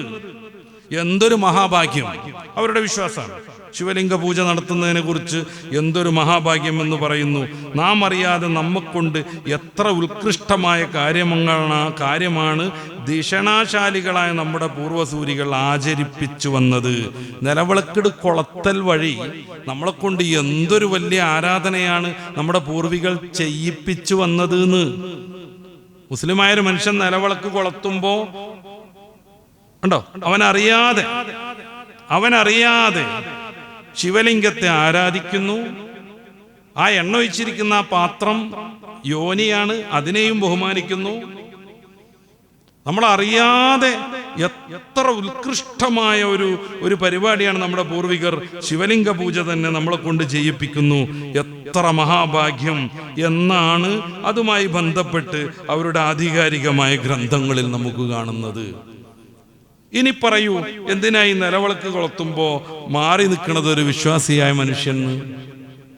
എന്തിനാ നിലവിളക്ക് കൊളുത്തുമ്പോ ഒരു വിശ്വാസിയായ മനുഷ്യൻ മാറി നിൽക്കുന്നത്? അത് അത്രമേൽ വിവാദമാക്കേണ്ടതുണ്ടോ? പിന്നെ പൊതുപരിപാടികൾ നിലവിളക്ക് വെച്ച് കൊളുത്താൻ നിർബന്ധിക്കുന്നിടത്തല്ലേ പ്രശ്നം? ഇപ്പൊ ദേശീയ ഉത്സവം എന്നും പറഞ്ഞിട്ട് ഓണത്തെ ആഘോഷിക്കേണ്ട കാര്യം, ഓരോരുത്തർക്കും അവരവരുടെ ഉത്സവങ്ങളുണ്ടാകും. അത് പൊതു ഇടങ്ങളിലേക്ക് കൊണ്ടുവരേണ്ട കാര്യം, നിർബന്ധമായും ഓണാഘോഷിക്കണമെന്ന് സർക്കുലർ വരേണ്ട കാര്യം, അതൊക്കെ മതേതരമായ രാജ്യത്ത്, മതനിരപേക്ഷമായ രാജ്യത്ത് നിർബന്ധമായും ചെയ്യേണ്ടത് തന്നെയാണോ എന്ന് ആലോചിക്കണ്ടേ നമ്മളൊക്കെ? മുസ്ലിങ്ങളെ കുറിച്ച് മാത്രമല്ല ഞാൻ പറയണത്. മുസ്ലിങ്ങൾ അങ്ങനെ ആലോചിക്കണം എന്നുള്ളതിനെ കുറിച്ചല്ല നാം പറയേണ്ടത്. നമ്മൾ ഒന്നിച്ച് ആലോചിക്കണ്ടേ? മലബാർ മേഖലയിലൊക്കെ ഒരു ക്രൈസ്തവ കുട്ടി പോലും ഉണ്ടാവില്ല സ്കൂളിൽ. പക്ഷേ 2-3 ദിവസം ക്രിസ്തുമസ് ആഘോഷമായിരിക്കും. അതിന് പുൽക്കൂട് നിർമ്മിക്കാൻ വേണ്ടി കുട്ടികളെ കൊണ്ട് പുല്ല് കൊണ്ടിരിപ്പിക്കും. വീട്ടിൽ കുട്ടികൾ കളിച്ചുകൊണ്ടിരിക്കുന്ന പശുവിൻ്റെയും മാടിൻ്റെയും ഒക്കെ ഈ ചെറിയ പ്രതിമകൾ, രൂപങ്ങൾ കുട്ടികളോട് കൊണ്ടുവരാൻ പറയും. ഉണ്ണിയേശുവിനെ സൃഷ്ടിക്കും. എന്നിട്ട് ഉണ്ണിയേശുവിന്റെ കഥ പറഞ്ഞു കൊടുക്കും. ഉണ്ണിയേശുവിന്റെ കഥ പറഞ്ഞു കൊടുക്കും. അത്യുന്നതങ്ങളിൽ ദൈവത്തിന്റെ മഹത്വം, ഭൂമിയിൽ സന്മനസ്സുള്ളവർക്ക് സമാധാനം എന്ന് പറഞ്ഞിട്ട് പാട്ട് പാടിക്കൊണ്ടിരിക്കും. ഇങ്ങനെ ഒരു പാട്ട് പാടിയിട്ടുണ്ടോ എന്നതിൽ ബൈബിൾ പണ്ഡിതന്മാർ ശക്തമായ വിയോജിപ്പ് രേഖപ്പെടുത്തുന്നുണ്ട്. ഫാദർ ബെഞ്ചമിൻ കെൽധാനി അത് തുറന്നെഴുതിയിട്ടുണ്ട്. അതൊക്കെ മറ്റൊരു വശം. ഇതൊരു മതതാരതമ്യ വേദിയല്ലല്ലോ, അതുകൊണ്ട് അത് പറയേണ്ട കാര്യമില്ല എന്ന് എനിക്ക് തോന്നുന്നു. ആ പാട്ട് പാടിപ്പിച്ചുകൊണ്ടേയിരിക്കുന്നു. എന്നിട്ട് മുസ്ലിം കുട്ടികളെല്ലാം ഇത് പഠിക്കുന്നു, ഈ ആഘോഷത്തിൽ പങ്കെടുക്കുന്നു. ദൈവം മനുഷ്യനായി ജനിച്ച ഉണ്ണിയേശുവിനെ സ്നേഹിച്ചുകൊണ്ടും ആരാധിച്ചുകൊണ്ടും ആ ആദർശം പഠിച്ചുകൊണ്ടും വിനയാന്വിതം ഈ പുൽക്കൂടിന് മുന്നിൽ നിൽക്കുന്നു. എന്നിട്ട് നല്ല തടിച്ച കുട്ടിനെ നോക്കി, വയറൊക്കെ ചാടിയ കുട്ടിനെ നോക്കിയിട്ട് സാന്താക്രോസ് അപ്പൂപ്പനാക്കുന്നു. എന്നിട്ട് കരോൾ സംഘത്തെ സ്കൂളിൽ തന്നെ സൃഷ്ടിക്കുന്നു. കരോൾ സംഘം ഓരോ റൂമിലും, ഓരോ ക്ലാസ് റൂമിലും പോയിട്ട് ചെണ്ട കൊട്ടി പാട്ട് പാടിക്കൊണ്ടിരിക്കുന്നു. എന്ത് പാട്ട്? യേശുവിനെ ദൈവമാക്കുന്ന പാട്ട്. യേശുവിനെ ദൈവമാക്കുന്ന പാട്ട്. നമ്മൾ മതേതരത്വം, മതസൗഹാർദ്ദം എന്നൊക്കെ പറഞ്ഞ എല്ലാവരും ചെയ്യാണെന്നാണോ എന്ന് നമ്മൾ ആലോചിക്കുക. അപ്പൊ ഇതിന് പരിഹാരമായിട്ട് എല്ലാവരും ചെയ്യാന്നുള്ളതാണ്. ഞാൻ ആദ്യം പറഞ്ഞു, എല്ലാം ശരിയാണെന്ന് വിശ്വസിക്കലും അംഗീകരിക്കലും അതൊരു പരമമായ നിഫാഖാണ്, ആത്മവഞ്ചനയാണെന്ന് നമ്മൾ നേരത്തെ പറഞ്ഞു. രണ്ടാമതായി സൗഹൃദം പൂത്തുലയാൻ ചില ആളുകളൊക്കെ വെക്കുന്ന ഒരു രീതിയാണ് നമ്മളിപ്പോ പറഞ്ഞ എല്ലാവരും ചെയ്യാന്നുള്ളത്. അതും സന്തോഷത്തെക്കാളും സൗഹൃദത്തെക്കാളും പ്രശ്നങ്ങളാണ് ഉണ്ടാക്കുക എന്ന് നമ്മൾ മനസ്സിലാക്കുക. അതുകൊണ്ടാണ് മേസി രവി കയറിയത് കൊണ്ട് ഗുരുവായൂർ ക്ഷേത്രം പുണ്യാഹം ചെയ്യേണ്ടി വരുന്നത്. നമ്മൾ എന്ത് സൗഹൃദമായിരിക്കും അയൽവാസിനോട്? ചിലപ്പോൾ നമ്മൾ അവൻ്റെ വീട്ടിലെ പണിക്കാരനായിരിക്കും, ചിലപ്പോൾ നമ്മുടെ കീഴിലെ പണിക്കാരനായിരിക്കും അദ്ദേഹം. അങ്ങോട്ടും ഇങ്ങോട്ടും കൊടുക്കലും വാങ്ങലും ആദാന പ്രധാനങ്ങളും നല്ലോണം നടക്കും. പക്ഷേ ആ വീട്ടിൽ ഒരാളെങ്ങാനും മലക്ക് പോവാൻ വേണ്ടി 40 ദിവസം വൃതാചരിക്കാൻ തുടങ്ങിയാൽ പിന്നെ നമ്മളവിടെ കയറുന്നത് ശരിയാണോ? ആലോചിച്ച് നോക്ക്. നമ്മളെ വീട്ടിൽ എന്തുണ്ടാക്കിയാലും നമ്മൾ ഷെയർ ചെയ്യാറുണ്ട്. ആ സമയത്ത് നമ്മളെ വീട്ടിലുണ്ടാക്കിയ എന്തെങ്കിലും ഒരു ഭക്ഷ്യ വിഭവം അവരുടെ വീട്ടിലേക്ക് കൊടുത്താൽ അവരതുകൊണ്ട് ബുദ്ധിമുട്ടും. എങ്ങനെ മേടിക്കാതിരിക്കാൻ നിർത്തി ചിലപ്പോൾ മേടിച്ചേക്കും, പക്ഷെ അവർക്കത് കഴിക്കാൻ പറ്റൂല. കാരണം അവരുടെ നിയമമാണ്, അവരുടെ നിഷ്ഠയാണ്. കഠിനമായ വ്രതം പാലിച്ചുകൊണ്ടാവണം ശബരിമല ശ്രീ അയ്യപ്പനെ കാണാൻ പോകേണ്ടത്. പാട്ടൻ നമ്മൾ കണ്ടിട്ടില്ലേ? കല്ലും മുള്ളും സ്വാമിക്ക് അങ്ങനെ നഗ്നപാതനായി തടിമുടിയൊന്നും മുറിക്കാതെ ജട പിടിച്ച് ആനന്ദത്തിന്റെ വസ്ത്രങ്ങളൊക്കെ ഒഴിവാക്കി വെറും കറുത്തൊരു ഡ്രസ്സ് ധരിച്ച് അങ്ങനെയൊക്കെ പോകണമെന്നാണ് അവരുടെ നിയമം. സുബയുടെ മുന്നേ എഴുന്നേറ്റ് കുളിക്കണം. അപ്പൊ നമ്മൾ ശല്യപ്പെടുത്തിക്കൊണ്ട് അവരെടുത്ത് പോകാൻ പറ്റുമോ? ഞങ്ങളും നിങ്ങളുമായി തന്നെ നമ്മൾ ഭയങ്കര മതസൗഹാർദ്ദം എന്ന് പറഞ്ഞിട്ട് അവർ ഈ പരിപാടിയൊക്കെ നടത്തുന്നതിൻ്റെ ഇടയിൽ കയറിയിട്ട് കുഴപ്പമുണ്ടാക്കാൻ പറ്റുമോ? അതാണ് മതസൗഹാർദ്ദം. ചിലപ്പോൾ തുറന്നു പറയും, ഞങ്ങളുടെ നിഷ്ഠ തെറ്റിക്കരുത് എന്ന് പറയും, ഇറങ്ങിപ്പോയിക്കൊള്ളാൻ പറയും. അപ്പൊ മതസൗഹാർദ്ദ വിരുദ്ധനാണെന്ന് പറയലാണോ? അതല്ല ശരി. അവൻ്റെ രീതിയായി മുന്നോട്ട് പോകാൻ സമ്മതിക്കണം. നമ്മളെ കൊണ്ട് ഒരാൾക്കും ഒരു ശല്യം ഉണ്ടാവരുത്, അവരെ കൊണ്ട് നമുക്കും ശല്യം ഉണ്ടാവരുത്. ഇതാണ് മതസൗഹാർദ്ദം. ഇതിനപ്പുറം എല്ലാം ശരിയാന്ന് പറയുന്നതോ എല്ലാവരും കൂടി ആടണം എന്ന് പറയുന്നതോ പ്രശ്നങ്ങളായിരിക്കും. എത്രത്തോളം നമ്മളൊക്കെ ചെറുപ്പം മുതൽ വായിക്കുന്നതും ഈ വിഷയത്തിലൊക്കെ ഇത്തിരി ശ്രദ്ധിക്കുന്നത് കൊണ്ട് പലയാവർത്തി പല പുസ്തകങ്ങളിൽ വായിച്ചതാണ് വാവരുസ്വാമിയുടെ കഥ. അവിടെ പോയിട്ട് ആ പള്ളിയിൽ പോയിട്ട് പ്രസാദം വാങ്ങിയിട്ട്, അവിടെ വലിയൊരു പള്ളിയാണ്, നല്ല മനോഹരമായ ആർട്ട് വർക്കൊക്കെ ചെയ്തൊരു പള്ളി. അതിൻ്റെ ചുറ്റുഭാഗത്തും ഇങ്ങനെ ചുറ്റി സഞ്ചരിക്കാൻ വേണ്ടി വിശാലമായിട്ടുള്ള ഈ ഇഷ്ടികയൊക്കെ ഇട്ടിട്ടുള്ള നടക്കുന്ന സ്ഥലമുണ്ട്. അതിൻ്റെ അപ്പുറത്ത് തേങ്ങ ഉടക്കാനുള്ള സംവിധാനമുണ്ട്. ഈ തേങ്ങൻ്റെ ഉള്ളിൽ നെയ്യ് നിറച്ച് കൊണ്ടുപോയ തേങ്ങക്ക് അവിടെ ഉടച്ചിട്ട് അവിടെയുള്ള വലിയൊരു ടാങ്ക് ഉണ്ട്. ആ ടാങ്ക് നിറച്ച് നെയ്യാവൊക്കെ ചെയ്യും. പണ്ട് മുതൽ ആചരിച്ചു വരുന്നതാണ് ഈ സ്വാമികളൊക്കെ ഈ ഒരു നിഷ്ഠ. പക്ഷെ ഇക്കൊല്ലം മുതൽ നമ്മൾ കേട്ടുവരുന്നു അങ്ങനെ ഒരു പരിപാടി ഇല്ലാന്ന്. വാവരല്ലാതെ ഏതോ ഒരു ബാബറാണെന്ന്. അതുകൊണ്ട് അവരെ ഈ അദ്ദേഹത്തിനെ കുറിച്ചുള്ള ആചാരങ്ങളും വിശ്വാസങ്ങളും അവിടെ പോകലും പ്രസാദം വാങ്ങലും ഒക്കെ ഒഴിവാക്കണമെന്ന് നമ്മൾ കേട്ടുവരുന്നു. നമുക്കതിൽ പ്രത്യേകിച്ച് കാര്യമൊന്നുമില്ല. അവിടെ ഒരു വാവർ ഉണ്ടാവണം എന്ന് നമുക്ക് നിർബന്ധമില്ല. പക്ഷെ നമ്മൾ ഇതുവരെ കേട്ടുവന്നത് വാവറും ശ്രീ സുബ്രഹ്മണ്യനും വലിയ കമ്പനി ആയിരുന്നു എന്നാണ്. അവരൊന്നിച്ച് വേട്ടയ്ക്ക് പോയിരുന്നു എന്നാണ്. പുലിപ്പാല് കൊണ്ടുവന്ന് കൊടുത്തത് വാവറാണ് എന്നാണ്. അദ്ദേഹത്തിന് ആ കൊട്ടാരത്തിന്റെ അകത്തേക്ക് നിലത്ത് ചവിട്ടാതെ പോകണം എന്നൊക്കെയുള്ള ചില പ്രശ്നങ്ങൾ ഉണ്ടായപ്പോൾ പുലിനെ പിടിച്ചിട്ട് ഇതിന്റെ പുറത്ത് കയറി പൊയ്ക്കോളൂ എന്നും പറഞ്ഞിട്ട് കൊടുത്തയച്ചത് ഇദ്ദേഹമാണെന്നൊക്കെയാണ് നമ്മൾ ഇതുവരെ വായിച്ചത്, ഇതുവരെ പഠിച്ചത്. പക്ഷെ പെട്ടെന്ന് ഈ കൊല്ലം മുതൽ കേട്ടുവരുന്നു അങ്ങനെ വാവർ അവിടെ ഇല്ല എന്നും. ശബരിമലയിലെ പള്ളിവേട്ട അടക്കമുള്ള അവരുടെ ആരാധനകൾക്കിടയിൽ വാവറെ ആരോ പറ്റിച്ച് കയറ്റി കൂട്ടിയതാണെന്നൊക്കെ നമ്മൾ കേട്ടുവരുന്നു. നമുക്കതിൽ പ്രത്യേകിച്ച് വല്ല അഭിപ്രായം പറയാനുണ്ടോ? ഇല്ല. അവരുടെ ആദർശവും വിശ്വാസമായിട്ട് അവർ പോകണം. പക്ഷെ അതൊക്കെ നമ്മളും കൂട്ടണം, എല്ലാവരും അത് ചെയ്യണം എന്ന രീതിയിലേക്കാകുമ്പോൾ തിരുത്തേണ്ടി വരും. അങ്ങനെ മതസൗഹാർദ്ദം എന്നും പറഞ്ഞ് തെറ്റിദ്ധരിക്കാൻ പാടില്ല. അങ്ങനെ ആയാലേ മതസൗഹാർദ്ദം പൂത്തുലയുള്ളൂ എന്ന് ആരും ആരെയും നിർബന്ധിപ്പിക്കാനും പാടില്ല. ഓഫീസിലാണെങ്കിലും സ്കൂളിലാണെങ്കിലും ഒക്കെ മാറി നിൽക്കേണ്ടവർക്ക് മാറി നിൽക്കാനുള്ള സ്വാതന്ത്ര്യം കൂടെ കൊടുക്കണം. അപ്പൊ ഇത്തരം ആഘോഷ വേദികളിൽ നമ്മൾ പങ്കെടുക്കുന്നതിൻ്റെ മസ്അലാപരമായ കാര്യങ്ങൾ കൂടെ സംസാരിച്ചിട്ട് ഇൻഷാ അല്ലാഹ് നമുക്ക് അവസാനിപ്പിക്കാം. മഹാനായ ഇബ്നു ഹജർ അൽ-ഹൈതമി റളിയല്ലാഹു അൻഹു അവിടുത്തെ ഫത്താവൽ കുബ്രയുടെ 4-ാം വാള്യത്തിന്റെ 216-ാമത്തെ പേജിൽ ഇത് വിശാലമായി സംസാരിക്കുന്നുണ്ട്.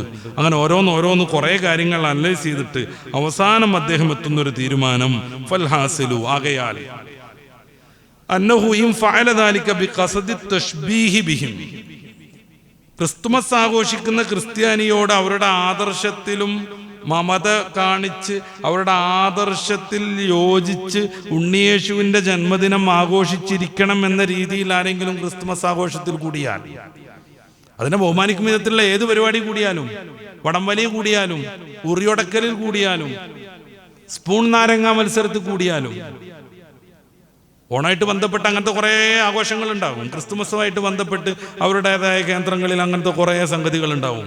ഞാൻ ഇന്നലെ രാത്രി തൃശ്ശൂരായിരുന്നു. ആ ഭാഗത്തൊക്കെ ലൈറ്റിലും ആഘോഷത്തിലും നിറഞ്ഞു നിൽക്കുകയാണ്. അത്തരം കാര്യങ്ങളിൽ ഈ ഒരു ആഘോഷത്തെ ബഹുമാനിക്കും വിധം, ഉണ്ണിയേശു ജനിച്ചു, ദൈവം മനുഷ്യനായി അവതരിച്ചു എന്നതിനെ അംഗീകരിക്കും വിധം ഒരാൾ പങ്കെടുത്തിട്ടുണ്ടെങ്കിൽ നല്ലോണം ശ്രദ്ധിക്കണം. അല്ലൈസേ തന്നെ മനസ്സിലാക്കണം.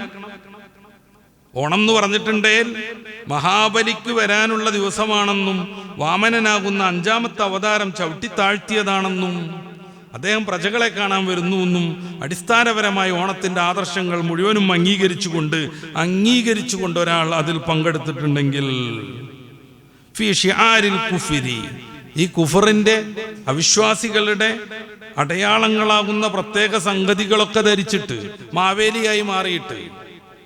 മാവേലിയായിട്ട് മാറുക.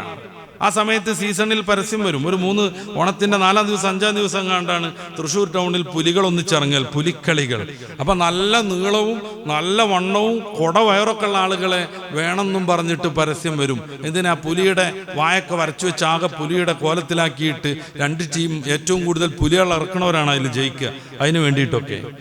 അപ്പൊ ഇതൊക്കെ അവരുടെ ഈ ആരാധനയെ മാനിച്ചും അതിൻ്റെ പ്രൗഢിയും അതിൻ്റെ പത്രാസും അതിൻ്റെ എന്താണ് പറയാ, ഈ ദൈവമായിട്ടുള്ള ബന്ധപ്പെട്ട സംഗതികളൊക്കെ അംഗീകരിച്ചാണ് ഒരാൾ ചെയ്യുന്നതെങ്കിൽ കഫറ, അവൻ ഇസ്ലാമിൽ നിന്ന് പുറത്തു പോകും. അവൻ ഇസ്ലാമിൽ നിന്ന് പുറത്തു പോകും. വാക്കുകൊണ്ട് ഇസ്ലാമിൽ നിന്ന് പുറത്തു പോകും, ചിന്ത കൊണ്ടുപോകും, പ്രവൃത്തി കൊണ്ടുപോകും. അതൊക്കെ ശ്രദ്ധിക്കുമ്പോഴാണ് മുസ്ലിം ആവുക. ഒരു പട്ടാളക്കാരൻ എത്ര സൂക്ഷ്മമായിട്ടാണ് അയാൾ ജീവിക്കുക. അയാൾ പട്ടാളത്തിൽ നിന്ന് പുറത്തു പോകാൻ പറ്റുന്ന എത്ര പണിയാളുണ്ട്. അയാളുടെ ഭാഷയിൽ ജിദ്ദത്ത്, അയാളത് സൂക്ഷിച്ചു വേണം ജീവിക്കാൻ. എങ്ങനെയെങ്കിലും പട്ടാളക്കാരന് ജീവിക്കാൻ പറ്റൂല. അപ്പൊ ഒരു മുസ്ലിമായ മനുഷ്യൻ അവരുടെ ഈ ആരാധനാപരമായ കാര്യങ്ങൾ അംഗീകരിച്ചുകൊണ്ട് ഇത്തരം ആഘോഷങ്ങളിൽ പങ്കെടുത്തിട്ടുണ്ടെങ്കിൽ കഫറ ഔ ഫീ ശിആരിൽ ഈദി മാ ഖത്ഇൻ നദരി അനിൽ കുഫരി, അല്ലെങ്കിൽ കുഫർ പോലത്തെ വിശ്വാസങ്ങളൊന്നുമില്ല. അവര് ഈ ഓണം നടത്തുന്നു, അപ്പൊ നമ്മളും ഇങ്ങനെ അതിലൊക്കെ കൂടിക്കൊടുക്കുന്നു. അങ്ങനെയാണെങ്കിൽ അത് കുഫറല്ല, എന്നാലും അവരുടെ ഈ ആഘോഷങ്ങളെ പ്രോത്സാഹിപ്പിക്കും വിധത്തിലാണെങ്കിൽ കുറ്റകരമാകും. ഇനി അതൊന്നുമില്ല. വൈലം തശ്ബീഹ ബിഹിം, അവരോട് സാദൃശ്യമാണെന്ന് വിചാരിച്ചില്ല, അസ്ലൻ തീരെ തന്നെ, വറഅ്സൻ പറ്റേ തന്നെ. പിന്നെ നമ്മുടെ അയൽവാസിയൊക്കെ ഇങ്ങനെ ചെയ്യുന്നുണ്ട്, അപ്പോ അവിടൊക്കെ നമ്മളിങ്ങനെ കണ്ടൊക്കെ നിന്നു, കുഴപ്പമൊന്നുമില്ലാത്ത വിധം. നമ്മളെ ഈ ഉണ്ണിയേശു അവതരിച്ചതാണെന്നൊന്നും നമ്മൾ വിശ്വസിക്കണമെന്നില്ല. അതിന് പ്രൊമോട്ട് ചെയ്യുന്ന വിധത്തിൽ നമ്മുടെ നമ്മുടെ ആ നൃത്തം കൊണ്ട് പ്രത്യേകിച്ച് ഗുണം കിട്ടണമൊന്നുമില്ല. ഇത് ശരിയാണെന്ന് നമ്മൾ അംഗീകരിച്ച രീതിയിൽ പ്രസംഗിക്കുന്നൊന്നുമില്ല.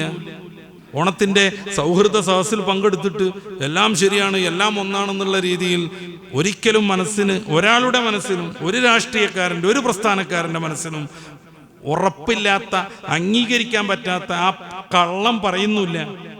അത് കള്ളാണ്. ഒരാൾക്കും എല്ലാം ശരിയാന്ന് ഒരാൾക്കും പറയാൻ പറ്റില്ല. അത് കള്ളാണ്. നമ്മൾ ഇവിടുന്ന് നേരെ പടിഞ്ഞാട്ട് ബസ് പോയാൽ ആ നേരെ ബസ് പോയി നിൽക്കുക പാലക്കാടാന്ന് പറഞ്ഞാൽ അത് പൊള്ളാണ്. അത് പൊള്ളാണ്, ഒരു പ്രശ്നമല്ല അതിൽ. ഇപ്പൊ മലപ്പുറം ടൗണിൽ പോയിട്ട് കുന്നിന്റെ മേലെ സ്റ്റാൻഡിൽ കയറി നിന്നാൽ KSRTC ബസ് പാലക്കാട്ടേക്കും കിട്ടും, കോഴിക്കോട്ടേക്കും കിട്ടും എന്ന് പറയുന്നിടത്തോളം ശരിയാണ്. പക്ഷേ ഏത് ബസ് കയറിയാലും പാലക്കാട് എത്തും എന്നറിയുന്നത് പൊള്ളാണ്. ഏത് ബസ് കയറിയാലും കോഴിക്കോട് എത്തും എന്നറിയുന്നത് പൊള്ളാണ്, പച്ചക്കള്ളാണ്.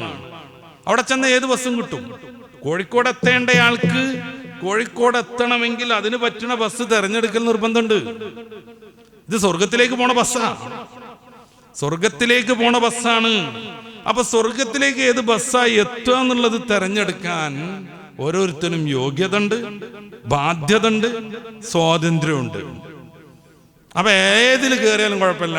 അങ്ങോട്ട് ഉറങ്ങി നീക്കുമ്പോ കോഴിക്കോട് എത്തുന്ന ഒരാൾ പറയണമെങ്കിൽ എടാ പൊട്ട, നീ ജീവിക്കുന്നത് ദുന്യാവിലൊന്നുമല്ല എന്ന് ചോദിക്കേണ്ടി വരും. അപ്പൊ 3 രീതിയിലാണ് പണ്ഡിതന്മാർ ഇത് പഠിപ്പിക്കുന്നത്. അങ്ങനെയാണെങ്കിൽ പ്രത്യേകിച്ച് അങ്ങനെ കരുതിയിട്ടോ അല്ലെങ്കിൽ അവരോട് സാദൃശ്യമാവെന്ന് വിചാരിച്ചിട്ടോ ഒന്നുമല്ല നമ്മൾ അതിലൊന്നും ഇങ്ങനെ കൂടുന്നത്. നമ്മുടെ അയൽവാസിയൊക്കെ അങ്ങനെ നടത്തുമ്പോൾ നമ്മൾ അവിടെ അങ്ങനെ പോയി നിൽക്കുകയാണ്. അല്ലാതെ അവരെ ആദരിച്ചിട്ടോ ഉണ്ണിയേശു മനുഷ്യൻ ദൈവമായി വന്നതാണ് എന്ന് കരുതിയിട്ടോ ഒന്നുമല്ലെങ്കിൽ, അതുകൊണ്ട് മേലെ പറഞ്ഞ പോലെ കുഫർ വരൂല, ദോഷവും വരൂല. ഫലാ ശൈഅ അലൈഹി, അവന് അങ്ങനെ ചെയ്യണതിന് പ്രശ്നമൊന്നുമില്ല, അങ്ങനെ ചെയ്യണതിന് പ്രശ്നമൊന്നുമില്ല. അപ്പൊ നമ്മൾ ഈ ഒരു 3 രീതി മനസ്സിലാക്കിയിട്ട് വേണം ഇത്തരം സംഗതികളോട് സമീപനം നടത്താൻ. അപ്പൊ നമ്മുടെ വീട്ടിലേക്ക് ഒരു ക്രിസ്തുമസിന് ഈ ഒരു കേക്ക് കൊണ്ടുവരുന്നു, നമ്മൾ ചോദിക്കണം അവരോട് ഇതിൽ വീഞ്ഞ് ചേർത്തിട്ടുണ്ടോന്ന്. ആ കേക്കിൽ വീഞ്ഞ് ചേർക്കുക എന്നുള്ളത് അതിന്റെ മസലിപ്പെട്ടതാണ്. ഇപ്പോ ഈ കടവ് റിസോർട്ടിലൊക്കെ പലപ്പോഴും ക്രിസ്മസിന്റെ ഒരു മാസം മുന്നേ ഡ്രൈ ഫ്രൂട്ട്സ് സോഫ്റ്റ് ആവാൻ വേണ്ടി വീഞ്ഞ് ചേർക്കുന്ന ഒരു ചടങ്ങന്നെ ഉണ്ടാവും. അത് പേപ്പറിലൊക്കെ വരും. 50ാം വാർഷികത്തിന്റെ പ്രഖ്യാപന സമ്മേളനം അത് ആദ്യം വരും. ഒരു വാർഷിക സമ്മേളനം നടത്തുമ്പോൾ നമ്മളുണ്ടല്ലോ മുന്നേ ഒരു പ്രഖ്യാപന സമ്മേളനം നടത്തുന്നു. അപ്പൊ വീഞ്ഞ് ചേർത്തിട്ട് ഡ്രൈ ഫ്രൂട്ട്സ് മുന്തിരിയും മറ്റും സോഫ്റ്റ് ആവാൻ വേണ്ടിയിട്ട് വീഞ്ഞ് ചേർക്കുന്ന പദ്ധതി വരും. ഈ വീഞ്ഞ് ചേർത്തിട്ടുണ്ടാക്കിയതാണ് ഈ കേക്കെങ്കിൽ അത് മുസ്ലിം കൊണ്ടുവന്നാലും സ്വന്തം വാപ്പ കൊണ്ടുവന്നാലും ഒരു മനുഷ്യന് തിന്നാൻ പറ്റൂല. അതാണ് പ്രശ്നം. അപ്പൊ ക്രിസ്ത്യാനി ഇവിടുന്നുകൊണ്ട് തിന്നില്ല എന്നതല്ല പ്രശ്നം. നജസാകുന്ന വീഞ്ഞ് ചേർത്ത ഒരു സാധനം സ്വന്തം വാപ്പ തരുന്നു, വാപ്പാനിലേറെ നമ്മൾ മാനിക്കേണ്ട ഇനി പാരാ. അല്ലെ നമ്മുടെ ഉമ്മ വളരെ സ്നേഹത്ത് പറയണ നല്ല രസമുണ്ട് മോനെ ഇതൊന്നും തിന്നോക്ക് എന്ന് പറയണ്. വലാ തുതിഉഹുമാ സൂറത്തുൽ ലുഖ്മാനിൽ അല്ലാഹു പറയുന്നുണ്ട്, മതവിരുദ്ധമായ കാര്യത്തിൽ മാതാവിനെയും പിതാവിനെയും അംഗീകരിക്കാൻ പാടില്ല. പിന്നെ എങ്ങനെയാ നമ്മുടെ അയൽവാസിനെ അംഗീകരിക്കുക? അപ്പൊ മതപരമായ ആരാധനകളിൽ നമ്മൾ ഒരിക്കലും കൂടിച്ചേരാൻ പാടില്ല. അതല്ല സൗഹൃദം. പിന്നെയോ നമ്മളെ കൊണ്ട് ഒരാൾക്കും പ്രയാസം ഉണ്ടാവരുത്, ബുദ്ധിമുട്ടുണ്ടാവരുത്. അത് ഇസ്ലാം കർക്കശമായി പറയുന്നു. ഒരായത്ത് കൂടെ പറഞ്ഞ് ഞാൻ അവസാനിപ്പിക്കാം. പരിശുദ്ധ ഖുർആൻ സൂറത്തു അൽ ബഖറയുടെ 256-ാമത്തെ വചനം, ലാ ഇക്റാഹ ഫിദ്ദീൻ, ദീനിലൊരു നിർബന്ധവും പാടില്ല. ഇതിന്റെ പശ്ചാത്തലം അബുൽ ഹുസൈൻ എന്ന് പറയുന്ന സഹാബി വര്യൻ ഹബീബായ നബി തങ്ങളുടെ അടുത്ത് ചെല്ലുകയാണ്. മദീനയിൽ വെച്ച് അദ്ദേഹം തന്റെ 2 മക്കളെ പിടികൂടുന്നു. റസൂലിന്റെ ബിഅ്സത്തിന്റെ മുമ്പ് തന്നെ ഇവർ രണ്ടുപേരും നസറാനികൾ, ക്രിസ്ത്യാനികളായിരുന്നു. ഈ മനുഷ്യൻ രണ്ടുപേരെയും പിടിച്ചിട്ട് വെച്ചു, സ്വന്തം മക്കളെ. എന്നിട്ട് പറഞ്ഞു, ലാ അതഹുമ, നിങ്ങളെ രണ്ടുപേരെയും ഞാൻ വിടുകയില്ല ഹത്താ തുസ്ലിമ, രണ്ടുപേരും മുസ്ലിമാകണത് വരെ വിടൂല എന്ന് പറഞ്ഞു മൂപ്പര്. മൂപ്പർക്ക് അതിനുള്ള അധികാരം ഉണ്ടെന്ന് മൂപ്പര് മനസ്സിലാക്കി. ഈ മക്കൾ പറഞ്ഞു, ഒരു കാര്യം ചെയ്യാം, നിങ്ങളുടെ നബി ഉണ്ടല്ലോ മുഹമ്മദ്, മൂപ്പരെടുത്ത് പോയിട്ട് നമുക്ക് ഈ പ്രശ്നം ഒന്ന് അവതരിപ്പിക്കാം, മൂപ്പരെ തീരുമാനം എന്താ നോക്കാലോ. വേദം പഠിച്ചവരായിരുന്നു ഇവർ. അവർക്കറിയാം മുത്ത് റസൂൽ ഹഖീഖായ ആളാണ്, റസൂലുള്ളാഹി തങ്ങൾ യഥാർത്ഥ പ്രവാചകനാണ്. പക്ഷെ അവരുടെ അന്നത്തെ സാഹചര്യം അനുസരിച്ച് അവരിങ്ങനെ ക്രിസ്ത്യാനിയായി നടക്കുകയായിരുന്നു. ഇദ്ദേഹത്തിന് വലിയ സന്തോഷമായി, നബിൻ്റെ അടുത്ത് പോകുക, എന്തായാലും നബി എനിക്ക് അനുകൂലമായിട്ട് വിധിക്കുമെന്ന് അദ്ദേഹം കരുതി. നബിയുടെ അടുത്ത് പോയി പ്രശ്നങ്ങൾ അവതരിപ്പിച്ചു. വളരെ ആർദ്രമായിട്ടാണ് ഇദ്ദേഹം പറയണത്. എങ്ങനെയാണ് എനിക്ക് സഹിക്കാൻ പറ്റുക? എൻ്റെ 2 കഷ്ണങ്ങൾ നരകത്തിലേക്ക് പോകുക, ഞാനതിങ്ങനെ കണ്ടു നിൽക്കുക. അദ്ദേഹം അങ്ങനെയാണ് പറയണത്. ഒരു വാപ്പാന്റെ ഹൃദയത്തിന്റെ ഉള്ളിന്റെ തേങ്ങൽ.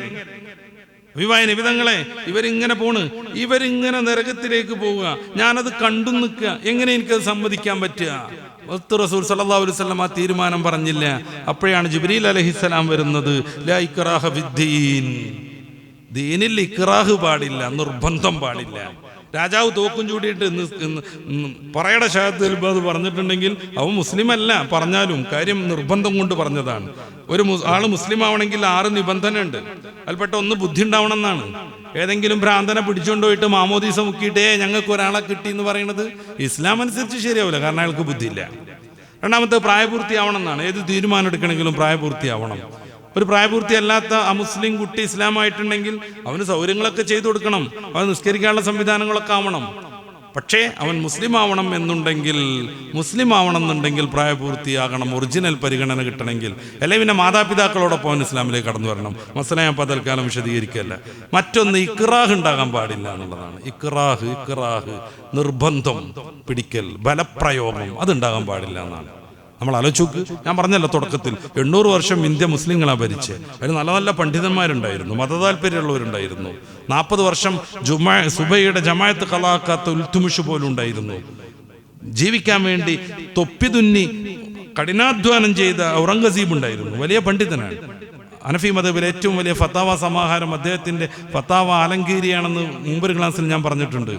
അദ്ദേഹമൊക്കെ ജീവിച്ചിട്ടും സർവ്വാളുകളെയും വാളും ചൂണ്ടിയിട്ട് അന്നത്തെ സംവിധാനങ്ങളിലെ ആയുധങ്ങളൊക്കെ പിടിച്ച് കേരള ഇസ്ലാം എന്ന് പറഞ്ഞു. അങ്ങനെയാണെങ്കിൽ ഇവിടെ ആരെങ്കിലും മുസ്ലിം അല്ലാത്തവരുണ്ടാവോ? അത് ഇസ്ലാമിൽ പാടില്ല, നിർബന്ധം പാടില്ല. പിന്നെ ഷഹാദത്ത് കലിമ മൊഴിയണം. ഷഹാദത്ത് കലിമ മൊഴിയുമ്പോൾ തന്നെ 2ഉം തുടർച്ചയായിട്ട് പറയണം. അഷ്ഹദു അല്ലാ ഇലാഹ ഇല്ലല്ലാഹ് പറഞ്ഞിട്ട് കുറെ കഴിഞ്ഞിട്ട് പറ്റൂല അഷ്ഹദു അന്ന മുഹമ്മദ് റസൂലുള്ളാഹ് എന്നുള്ളത്. അതോടൊപ്പം ഈ തർത്തീബ് പാലിക്കുകയും വേണം. ഷഹാദത്ത് കലിമയിൽ അഷ്ഹദു അന്ന മുഹമ്മദ് റസൂലുള്ളാഹ്, അഷ്ഹദു അന്ന അല്ലാ ഇലാഹ ഇല്ലല്ലാഹ് എന്ന് പറയാൻ പറ്റൂല. പിന്നെന്ത് വേണം? അഷ്ഹദു അല്ലാ ഇലാഹ ഇല്ലല്ലാഹ്, അഷ്ഹദു അന്ന മുഹമ്മദ് റസൂൽ. ഈ 6 സംഗതികളാണ് ഒരാൾ മുസ്ലിം ആവാനുള്ള നിർബന്ധ കർമ്മങ്ങൾ. ഇതിലേറ്റവും പ്രധാനമാണ് ഇക്റാഹ് പാടില്ല എന്നത്. അപ്പോൾ ഇസ്ലാമിലേക്ക് ആരെയും നിർബന്ധിച്ച് കയറ്റാൻ പാടില്ല. അതൊക്കെ സ്വയഷ്ടപ്രകാരം തിരഞ്ഞെടുക്കേണ്ടതാണ്.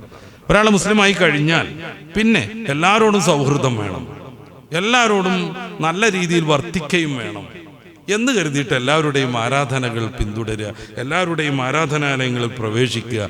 അത് സൗഹൃദത്തെക്കാളും പ്രശ്നങ്ങളാണ് ഉണ്ടാക്കുക എന്ന് തിരിച്ചറിയുകയും വേണം. ആകയാൽ നല്ല സ്നേഹത്തിലും സൗഹാർദ്ദത്തിലും അയൽവാസിയോട്, നമ്മുടെ ബന്ധുവിനോട്, നമ്മുടെ നാട്ടുകാരോടൊക്കെ നമ്മൾ ബന്ധപ്പെടണം. അത് മുസ്ലിം ആണെങ്കിലും അമുസ്ലിം ആണെങ്കിലും അവർക്ക് ചെയ്യാവുന്നതൊക്കെ ചെയ്യണം. ഒരു രോഗി, അമുസ്ലിമായ രോഗി അയൽവാസി ഉണ്ടെങ്കിൽ, നമ്മൾ അറിയുന്നവരുണ്ടെങ്കിൽ നമ്മളെ കൊണ്ട് പറ്റുന്ന വിധത്തിലുള്ള എന്ത് സഹായവും ചെയ്യണം. അത് സ്വതക്കയാണ്, നമുക്ക് കൂലിട്ടും. അങ്ങനെ ഓരോന്നിലും നമ്മൾ കൂടിയാടണം. നേരെ മറിച്ച് അവരുടെ വീട്ടിൽ പ്രത്യേകമായൊരു പൂജാ പരിപാടി ഉണ്ട്, അതിൽ നിങ്ങൾ കൂടണം എന്ന് പറഞ്ഞിട്ടുണ്ടെങ്കിൽ പറയണം, അതെ എനിക്ക് കൂടാൻ പറ്റൂല, ഞാൻ കല്യാണത്തിന് വരാം, സൽക്കാരത്തിന് വരാം, മരിക്കുന്നിടത്ത് വരാം, പൂജാ പരിപാടിക്ക് എനിക്ക് വരാൻ പറ്റൂല, ഞാൻ പിന്നൊരു ദിവസം വരാം എന്ന് അവരോട് പറഞ്ഞ് മനസ്സിലാക്കി കൊടുക്കണം. അല്ല നമ്മുടെ ജുമഅത്ത് അവരെല്ലാവരും വരാൻ പാടുണ്ടോ? നമ്മുടെ വലിയൊരുനാളിൻ്റെ പള്ളിക്ക് എല്ലാവരും കൂടി വരാൻ പാടുണ്ടോ? ഇതാണ് നമ്മൾ മനസ്സിലാക്കേണ്ട മതസൗഹാർദ്ദം. ഇതേ എല്ലാവരും അംഗീകരിക്കുന്നുള്ളൂ. എല്ലാം ശരിയാണെന്ന് ഒരു പാർട്ടിക്കാരും അംഗീകരിക്കുന്നില്ല എന്നുകൂടെ ഓർമ്മപ്പെടുത്തി ഞാൻ എൻ്റെ വാക്കുകൾ അവസാനിപ്പിക്കുന്നു. ആഖിറു ദഅ്വാനാ അൽഹംദുലില്ലാഹ്. അള്ളാഹു നല്ലത് പറയാനും കേൾക്കാനും മനസ്സിലാക്കാനും ഉൾക്കൊള്ളാനും.